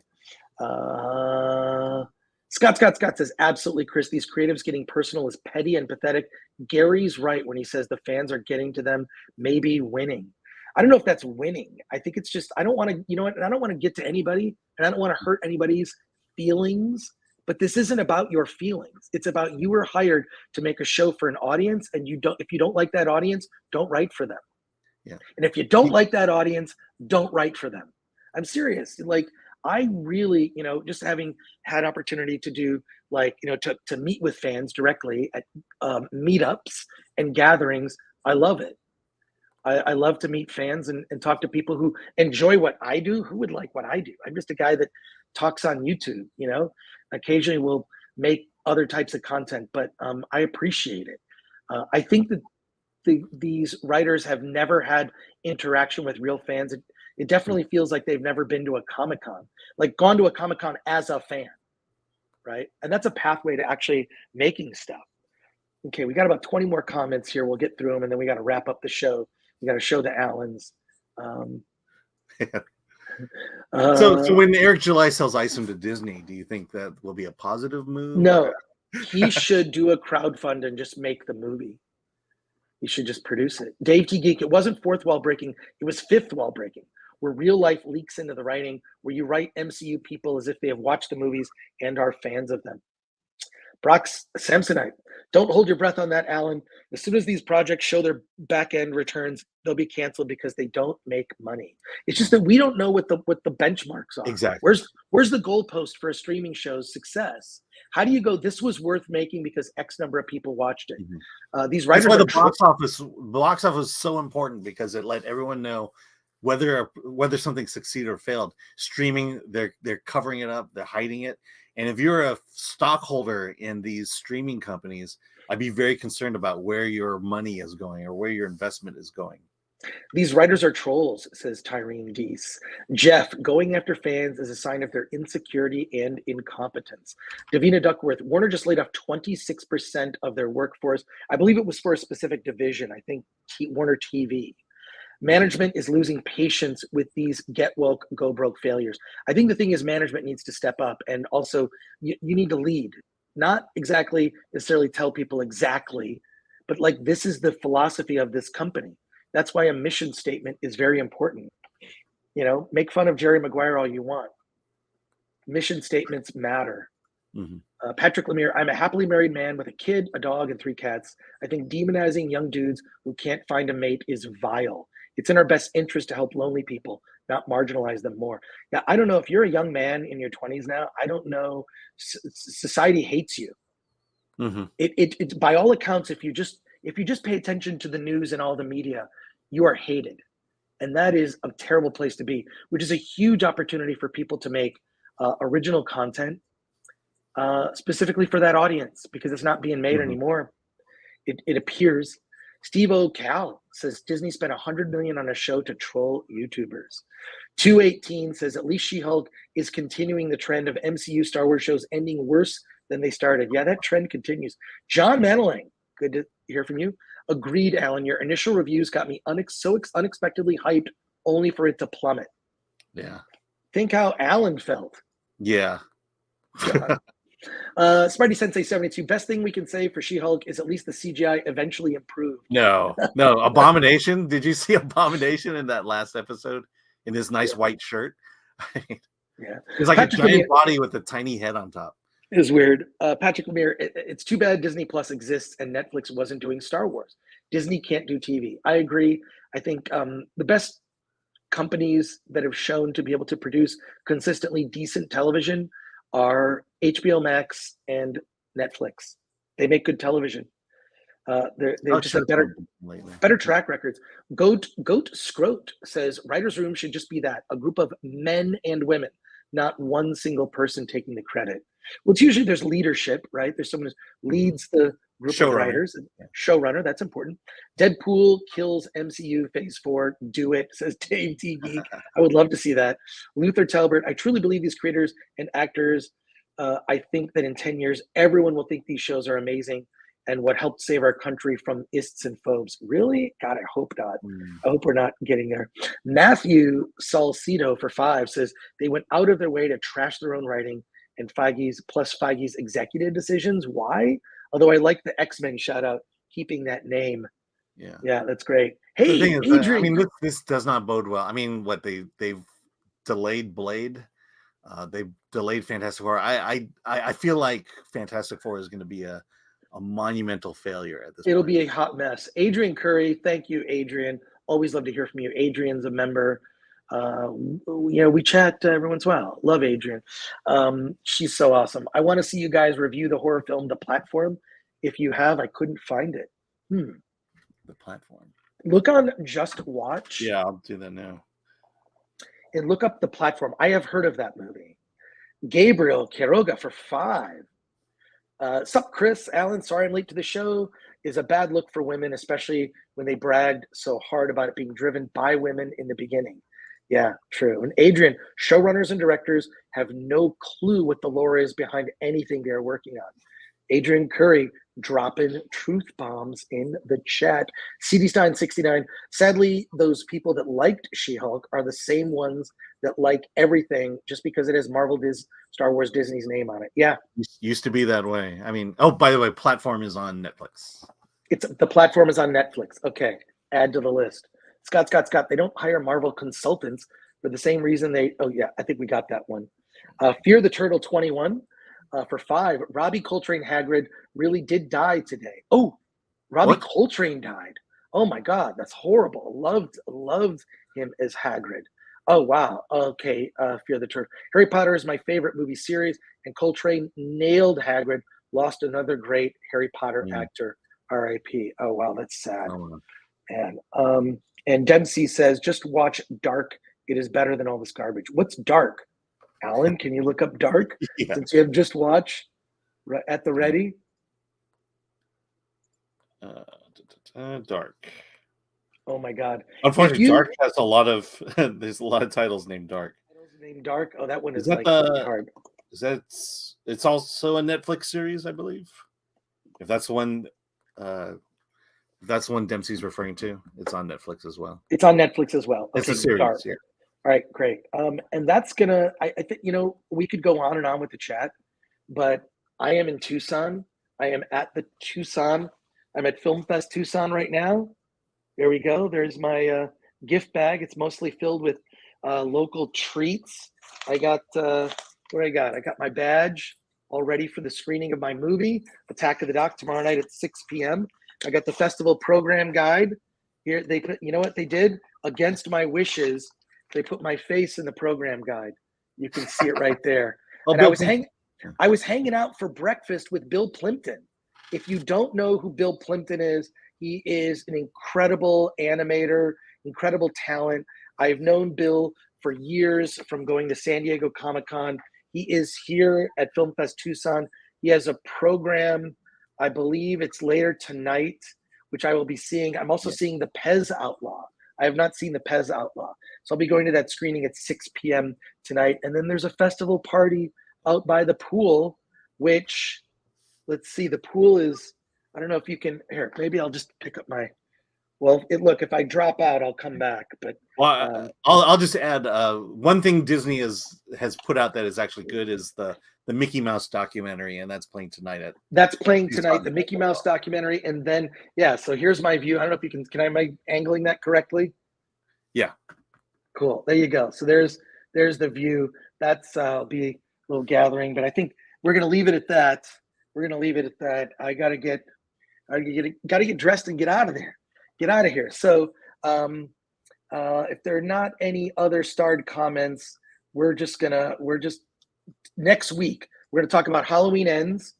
We're going to talk about Black Adam. We're going to be doing a live stream, our Wednesday live stream. Alan will be talking Black Adam. It'll be a non-spoiler. And then our Friday live stream is going to be all Black Adam. So this is a note for Glanuccio. It's a Black Adam next week.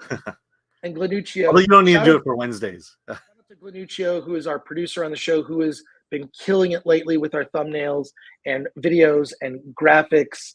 He is knocking things out of the park, and we appreciate it. Alan, does House of the Dragon end on Sunday?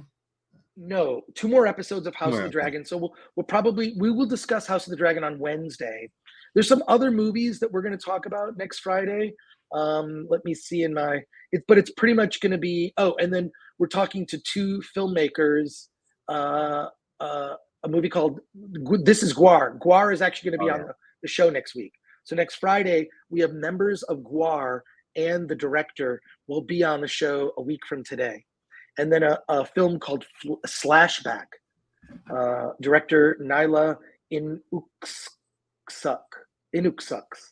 I can't pronounce it. I'll figure it out. But Alan, what by would the you way, like if you want to catch This is My War, nipples look like milk duds. What were you saying? I'm sorry, Alan. If you want to see This is Gwar early, go to AMC Plus.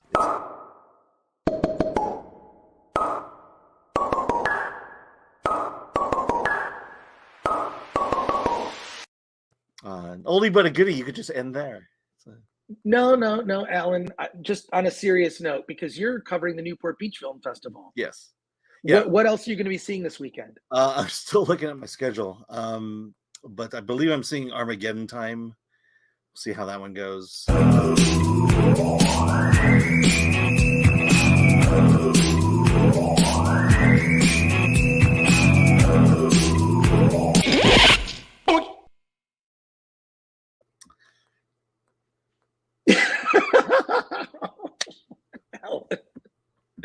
dude. Okay, Yeah. that is just like that. I I'm want just it to glad go we've viral. upped our game. We should we post that on Twitter or No. Instagram?